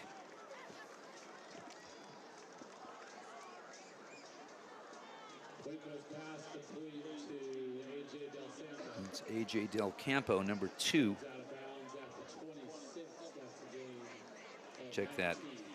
Number 9, A.J. Del Campo. Catch and run. And moves the sticks as the Dons pick up a first down. Bordy, the ball carrier again, and a late flag coming in from the referee.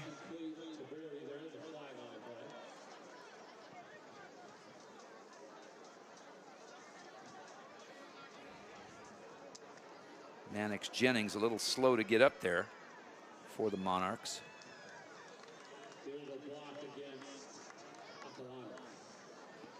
And another offensive penalty called against the Dons, an illegal block, and that'll move the ball back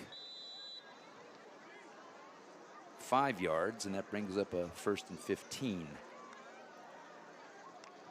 Ethan Chase showing blitz, and now the senior linebacker backs away.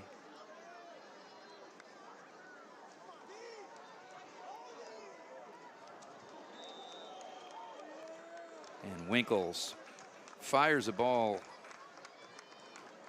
into Trey Roberts.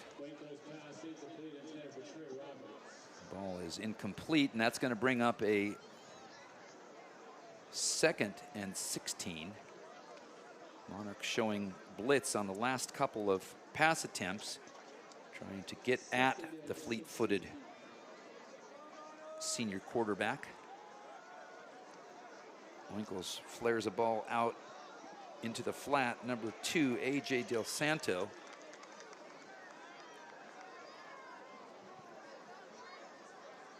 Tackle made there by Connor Harrington. So Del Santo gets back about 6 of those yards, and that's going to bring up a 3rd and 9 from the 27-yard line.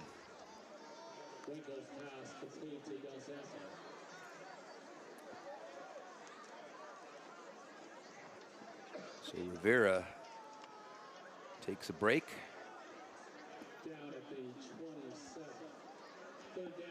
As the Dons come out with a 3rd and 9.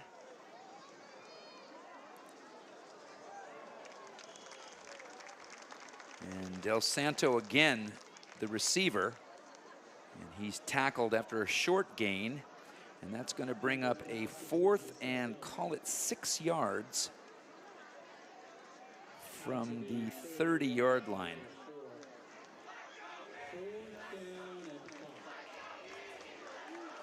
So Joel Isaac has an interesting decision to make here, and it looks as though he will go for it on 4th and 5, showing confidence in his offense. Now Winkles drops back into punt position, and he kicks away. Ball takes a pretty neutral bounce, and it's finally down at the Mitty 23-yard line, and so the Monarchs will take over. So 2 good defensive stands with a little bit of help from some self-inflicted wounds by the Dons. And the Monarchs are hanging around here. 3:42 left to go in the third quarter. But hanging around is certainly not going to be good enough against this Dons team, as the Monarchs will need to start putting points on the board to match their defensive performance thus far this half. Drake Coleman comes back out at quarterback. Ngare as the single setback. 2 receivers to the bottom of the screen. Ngare takes the handoff and is absolutely swamped. Brought down by Brandon Simmons.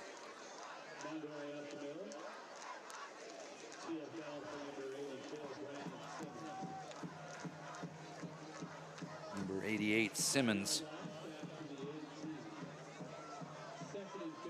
6'3", 165-pound defensive tackle. Made his presence felt on that last play. And we tick in under 3:10 here in the third quarter.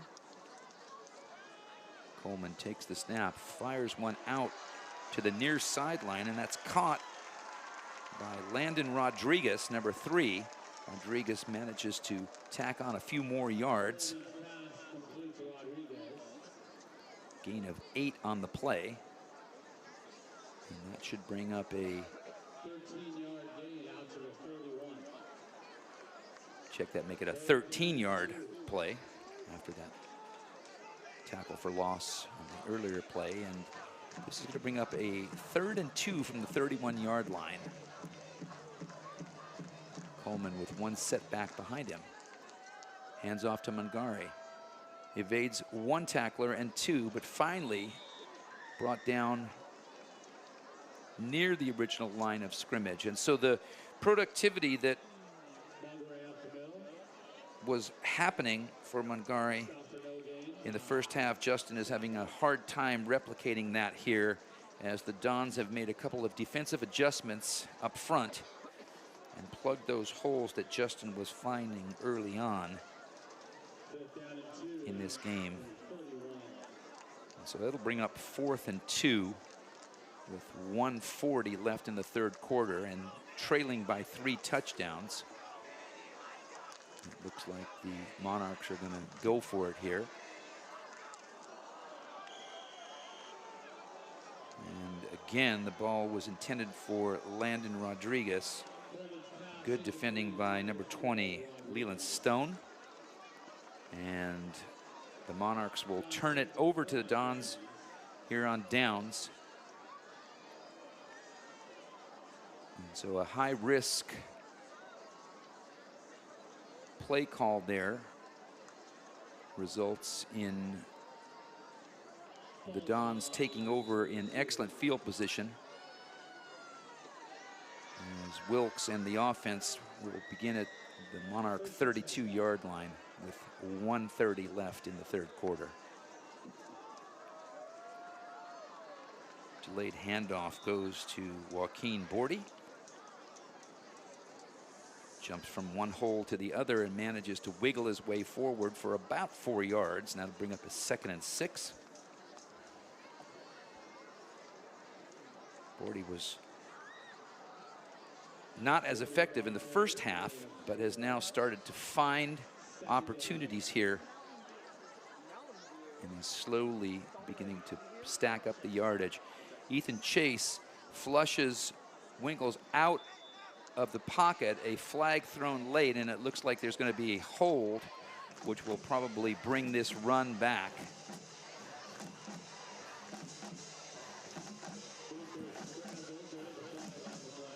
And make that a chop block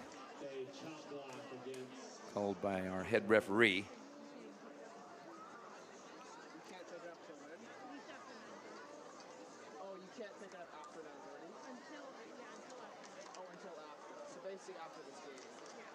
And that's going to move back 15 yards, a big no-no in high school. Should we put everything in my car? The ball is moved back to the 43-yard line. If you guys had as much stuff. And that's going to bring up a second down and 21 yards. Two receivers split to the top of the screen. So it's tripods and that container. Lone receiver here at the near sideline. Winkle steps back to pass, flushed out of the pocket, evades one tackler, evades another tackler, evades a third tackler, and then finally slides at the 30-yard line and gained back about 13 of those yards from the previous penalty. Clock now ticking down toward the end of the third quarter, and that will likely be it in quarter number 3. But again, Winkle showing that if he can't hurt you with that passing arm, he's more than willing to bring the ball down and carry it himself. Senior quarterback with a lot of experience, 4.4 40 speed, and a competitor who knows what he's doing out there. And so, 3 quarters are in the book, 1 quarter to go with 12 minutes left on the clock, and the scoreboard remains Acalanes 35, Archbishop Mitty 14. We'll be right back on AMHS Live.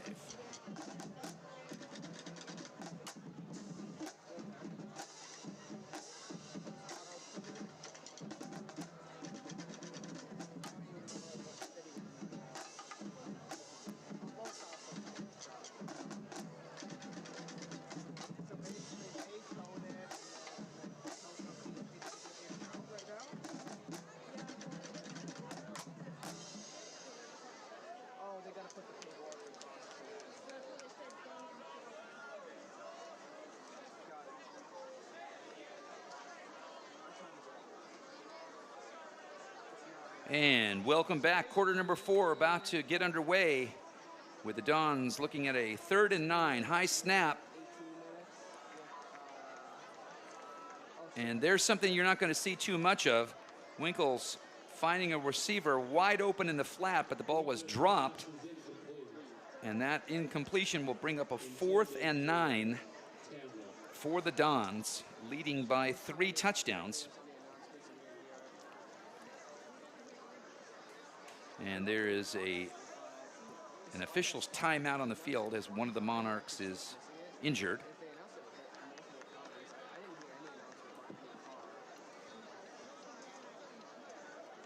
There's also a penalty against the Dons on that last play. That flag has been picked up and refused by the Monarchs. Head trainer Chelsea Waldrop out on the field attending to the injured Monarch defender. And so both teams taking advantage of this to get some hydration and regroup.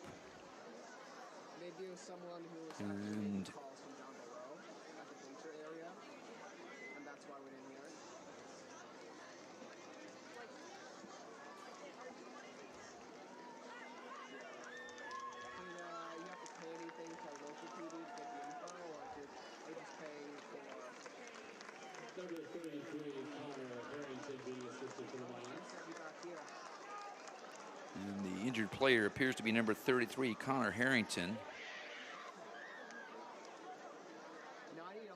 Senior tight end and linebacker. Harrington's had a solid performance tonight, shaken up on the play, but he's up on his own 2 feet, moving off under his own power, and seems to be in pretty good shape. He's in the very competent hands of the athletic training staff. And so we get back to action. 4th and 9, ball on the 31-yard line, clock running with 11 minutes and 50 seconds left to go here in the 4th quarter. The Dons split 2 receivers to the right at the top of your screen. Lone setback, as he has been most of the night, number 26, Joaquin Biordi. And number 4, Jackson Baselli, at the near sideline, all on his own. And our officials have called a temporary stop. It looks like they are resetting the clock. And that's exactly what is happening. Our head referee signaling up to the scorer's booth. And they have now put 11:56 on the clock. And so we'll hit the start button again at 4th and 9. Winkles is chased out of the pocket. Sails a ball long and incomplete, and the Monarchs will take over on downs. So again, another very credible performance by the Monarch defense, as they did several times in the first quarter, bending but not breaking and forcing the Dons out on downs and putting the ball back in the hands of the offense with just under 12 minutes to play in this game.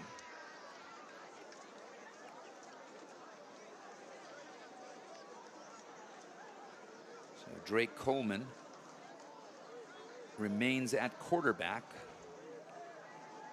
for the hosts.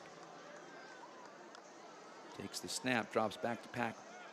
Quick pass out in the flat. And that is sniffed out by the Dons.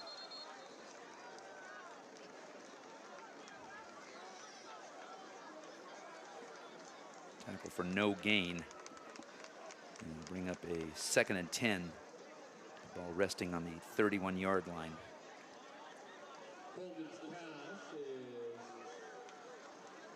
And the ball now has been spotted for a 1-yard loss. So bring up a 2nd and 11 with the ball now at the 30-yard line. This time 2 receivers at the near sideline. Coleman takes the snap, delayed handoff.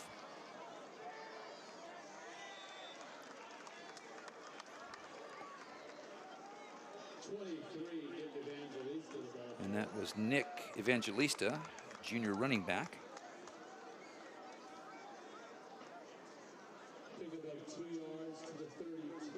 Nick getting his reps here in the 4th quarter and picked up a couple yards, making it a 3rd and 9 with the clock running and just ticking under 11 minutes to go in the 4th quarter.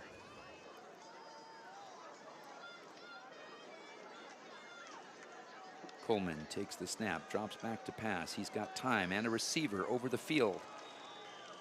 Pass intended for Noah Fishman, but unfortunately, the ball held up for just a little too long, and Fishman unable to bring that pass down.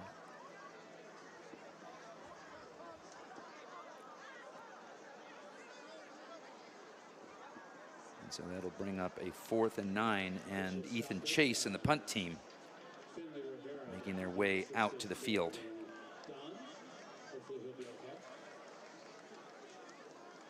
And we have another official's timeout. This time it's one of the Dons who looks to be suffering from cramp. An understandable affliction this early in the season.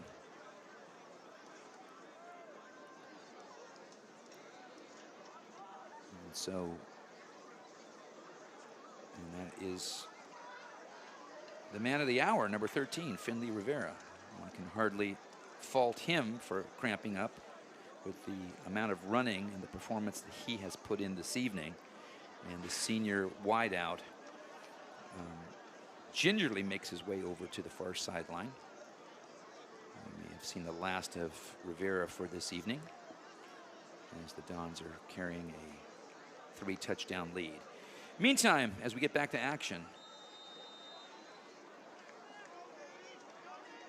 Ethan Chase back to punt for the Monarchs. A hanging, angling punt that heads out of bounds. And is marked eventually at the 42-yard line. Chase the punt goes out of bounds at the Dons 42-yard line. And so the Dons will take over inside their own territory. With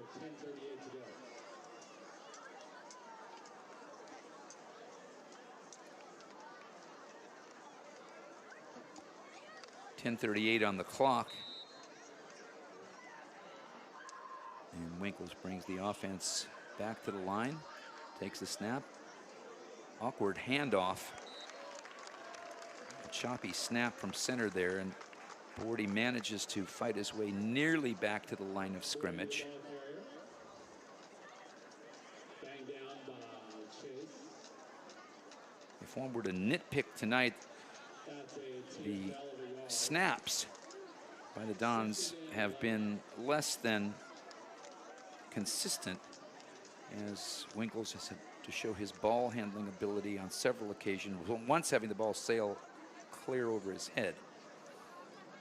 But that would be grasping at straws at this point in terms of the kind of night the young man has had. And speaking of that, he sails a pass out to one of his big receivers, number 2, tight end A.J. Del Santo. Del Santo, senior tight end, hauls that one in. Pass complete to Del Santo.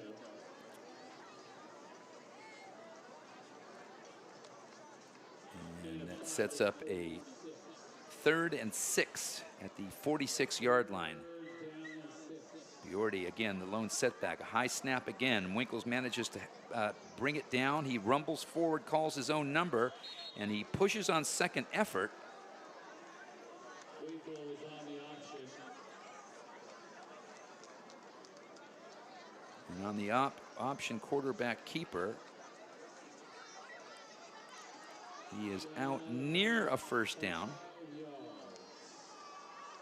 And they're going to mark him about 1 yard short. So that'll bring up a 4th and 1 at the Monarch 49-yard line. And with that 3-touchdown lead, the Dons decide to go for it and continue working time off the clock. Biordi takes the handoff and once again is tackled for a loss. Chase Graff with the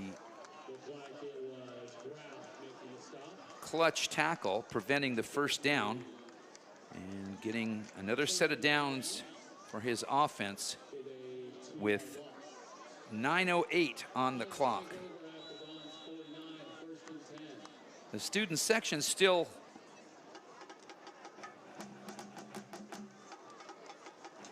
hanging in there in the pit, spurred on by the Archbishop Mitty pep band. And they haven't given up the ship just yet, and neither has Drake Coleman, but unfortunately the sophomore was chased out of the pocket and ends up being tackled for a 6-yard loss.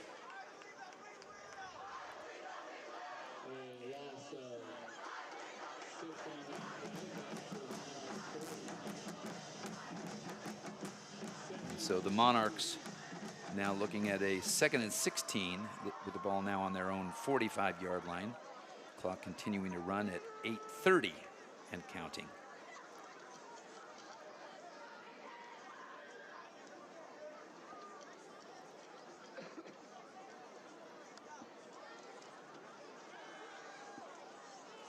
Oh, and an excellent pass to Fishman, who avoids the first tackle and adds on another 9 yards, and Noah with a fine catch in traffic.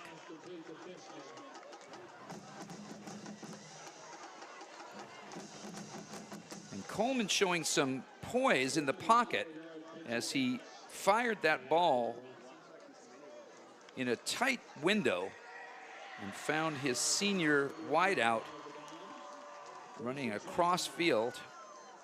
Fishman sure-handed, hauled the ball in traffic, and then managed to tack on an additional 9 yards after the catch. So that'll bring up a 1st and 10 now with the Monarchs at the Don's 31-yard line. And Coleman with the quarterback keeper. And he rumbles forward up to the 25-yard line. And the gain of 6 yards there brings up a 2nd and 4.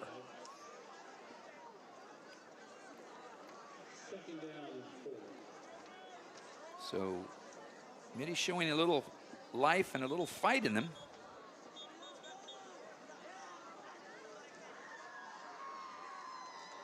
And timeout is taken.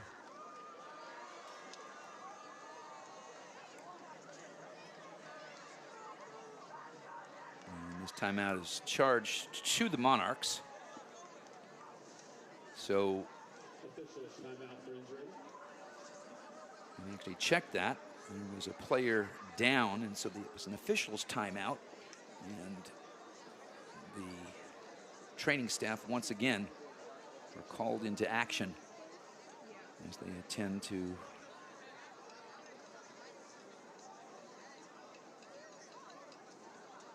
this downed Monarch. In the meantime, the offense pulled together with part of the coaching staff, talking the situation over. 7:20 left on the clock, a 2nd and 4 from the 25-yard line and trailing in the game by 3 touchdowns. But as the old adage goes, you can only get them back one at a time. And I'm sure that's what the coaching staff is walking them through right now. So with the timeout down on the field, let's talk football. But not this football. Let's talk about flag football. In the inaugural season, the Archbishop Mitty Monarchs women kicked off their inaugural flag football season yesterday with a trip across town to Independence High School. And the Monarchs pulling off a solid double win. The varsity and the JV teams both posting victories on the road.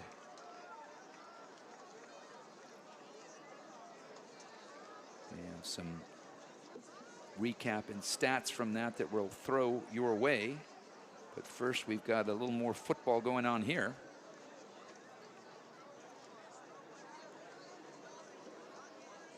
And so after that timeout to treat Noah Lopez, the Monarchs back in action. Coleman flushed out of the pocket, dumps a pass over the middle. Looking for Brody Lacey, but the ball underthrown. Coleman managed to avoid the sack, though, and so that'll bring up a 3rd and 4 from the 25-yard line. 3rd down and 4 for the Monarchs at the 25.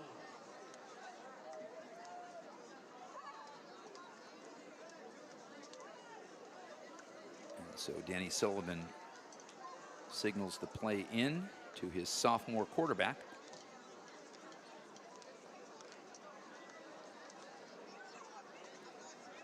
2-3 receivers split to the near sideline.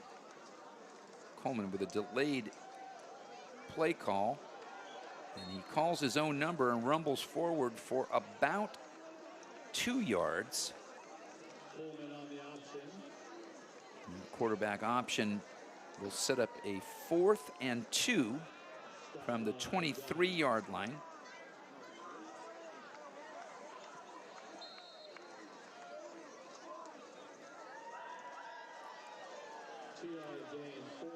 And unfortunately, Drake Coleman comes up battered after that quarterback keeper. And we have another official's timeout. So we'll fill you in a little bit on that flag football game yesterday. The Monarchs heading over to Independence High School and running out 28-6 winners over the hosts at Independence. Viv Baker had 4 catches for 119 yards and a touchdown. Lucy Zaney managed to get 9 flagpoles, 2 sacks, and an interception. And Ava Imahara tallied 3 passing touchdowns and 1 rushing touchdown. So congratulations to the Monarchs flag football team in their inaugural game with a commanding win over Independence High School. Coleman has been helped off, and that'll bring Tyler Bennett back on for this 4th and 2. Bennett back to pass, stands in the pocket, delivers a ball to Brody Lacey. Lacey manages the catch, but is unable to gain the 2 yards needed, and the Monarchs will turn it over on downs.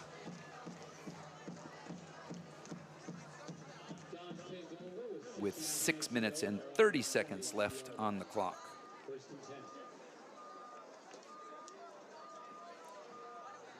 And so a promising drive amounts to nothing, unfortunately. And the Dons take back over.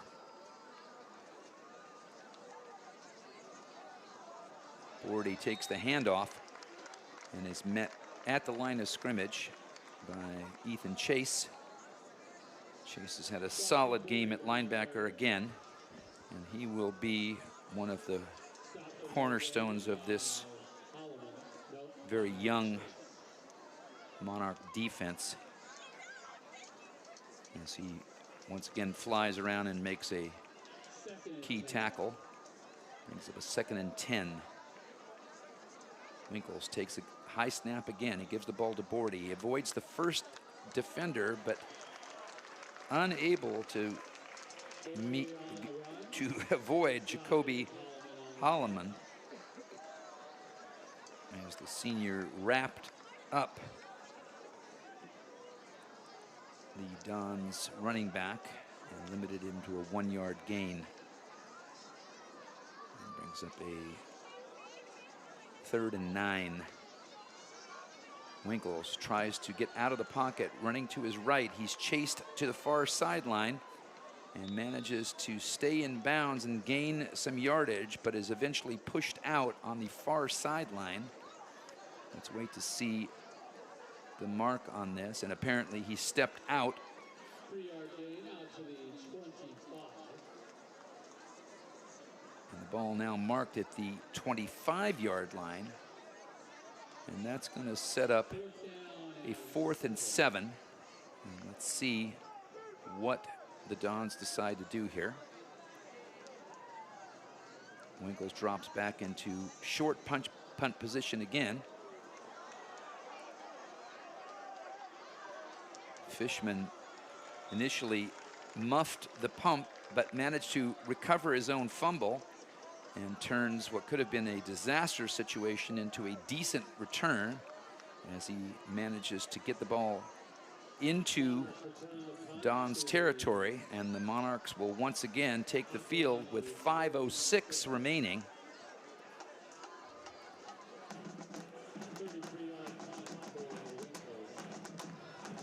And it'll be senior Tyler Bennett returning at quarterback, as sophomore Drake Coleman remains on the sideline and is being attended to by the training staff.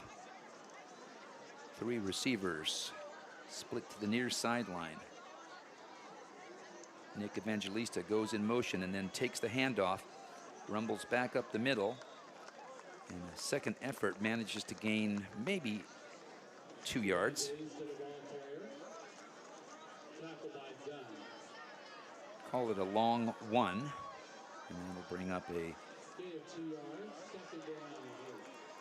2nd and 9. The clock running, 4:40 left to play in the game.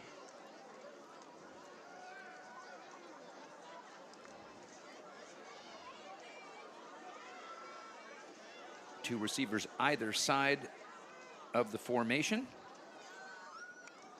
Bennett, quick pass out into the flat. And the ball is incomplete. Bennett's pass incomplete, intended for Lacey.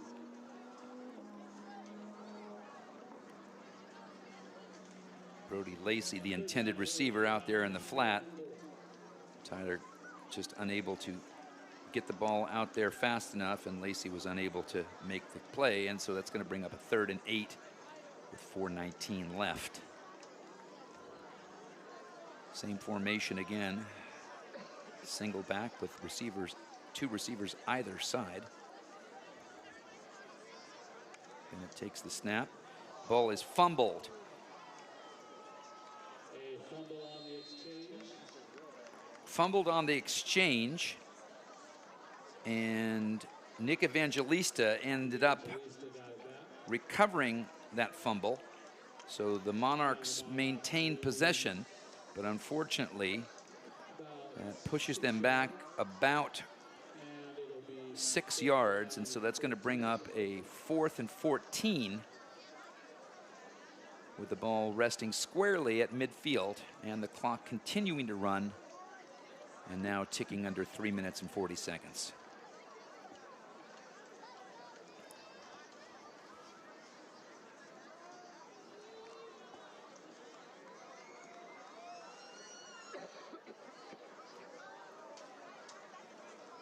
And the Monarchs deciding to go for it here. Bennett takes the snap, drops back to pass. He's put under heavy pressure, avoids the rush, puts the ball down, runs hard to his left, and makes a courageous dive at the stick. We'll have to wait to see what kind of mark he gets, but certainly high credit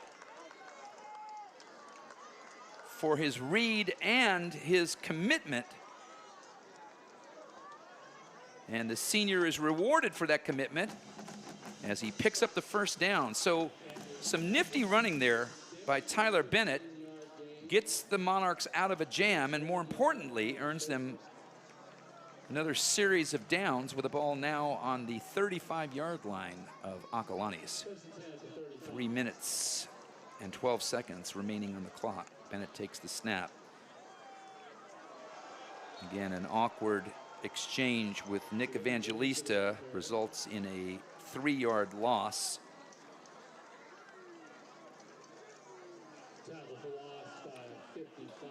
And these are precisely the kinds of things that you see in early season games like this, where timing has not been fully refined. And as we mentioned all along,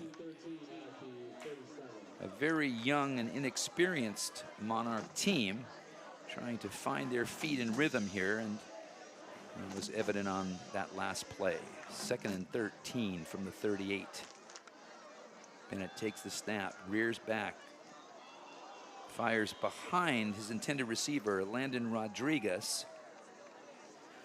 Ball incomplete. And that will bring up a 3rd and 13 with 2:20 on the clock.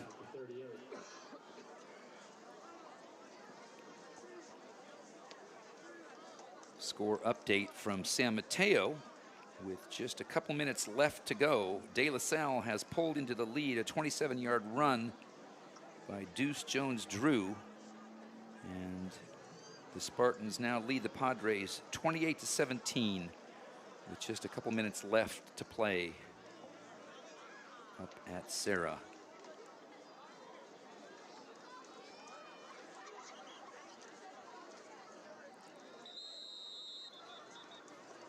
And timeout called by Danny Sullivan. I want to talk this one over, try and get something out of this. A couple other scores to update you on. It's a final now from Salt Lake City. It was West High School of Salt Lake City 21, Archbishop Reardon 13. West High School, a perennial powerhouse in the Utah State Championships. Up in Novato, final score, St. Ignatius 42, San Marin 7. And so the Wildcats earn a win in their first game of the 2026 campaign.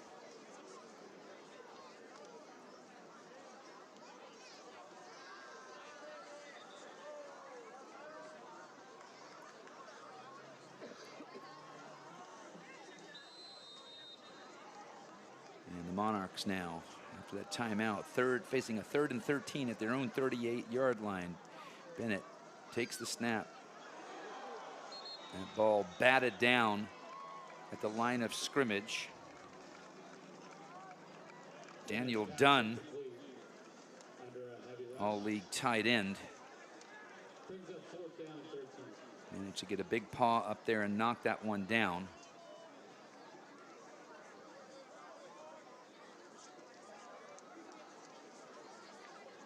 And so that'll bring up a 4th and 13 with 2:14 left on the clock.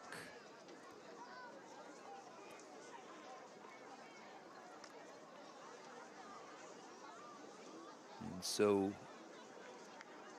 one last throw of the dice here to try and pick up a first down with just over 2 minutes on the clock. Bennett is flushed out of the pocket. He is hit as he throws, and the pass just behind Landon Rodriguez, who almost makes the catch. But the incompletion means that the Monarchs will turn the ball over on downs, and Acalanes will bring their offense back out to the field.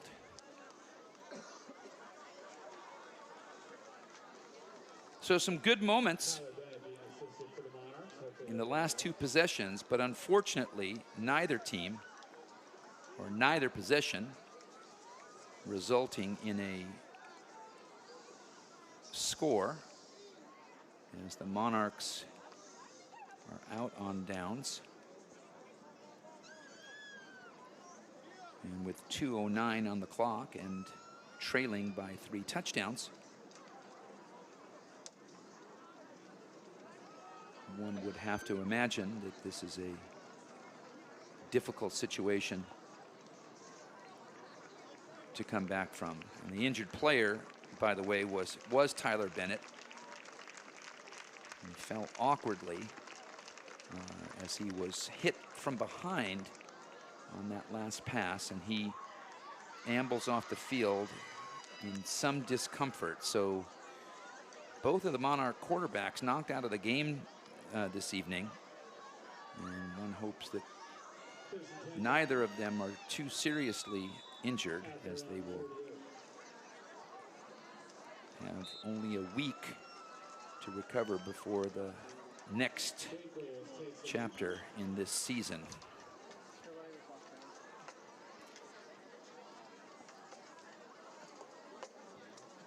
And the officials blow the whistle to wind the clock, and the clock is now running. So we are at the 1 minute and 50-second mark.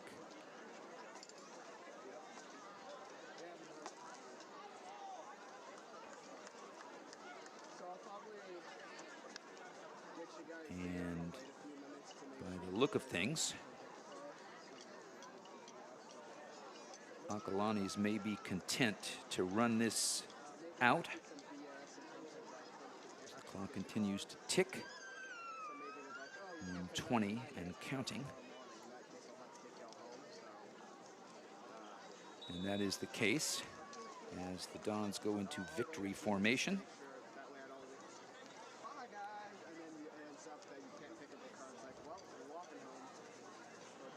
Takes a knee, 3rd down.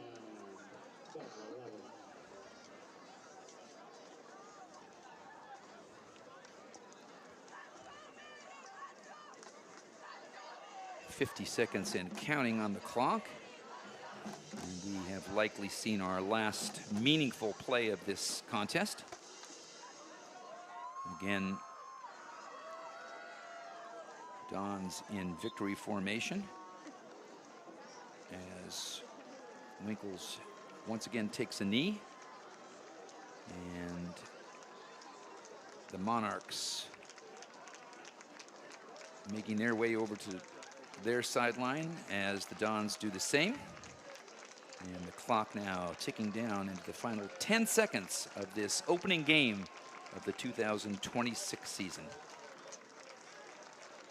And the two teams lining up for the post-game handshakes as we count our way down to zeros on the clock. And with the final whistle, The final score here. Acalanes 35, Archbishop Mitty 14. So a credible performance at times by the Monarchs, but a very big second quarter was where the damage was done, as senior quarterback Tyler Winkles aired out 3 quick strike touchdowns in the space of under 5 minutes and turned what had been a very close game into a comfortable win for the visitors from Lafayette. These Dons will remain on the road next week and travel just north of here as they take on the Menlo Atherton Bears. We're off the air next week as the team hits the road for a trip down southbound Highway 99 to take on Clovis West High School. That game is set for a 7:30 start. That's next Friday night, but we will be back on air in 2 weeks when the Monarchs return home for their final preseason contest against the Menlo Atherton Bears, the same team that will take on Acalanes next week. Kickoff for that game is, as always, 7 o'clock, with our broadcast scheduled to start at 6:50. So if you can't make it out in person, please make sure to join us again right here on Huddle Fan. For our entire crew, this is JT Hanley saying thanks for watching Monarch Football on AMHS Live.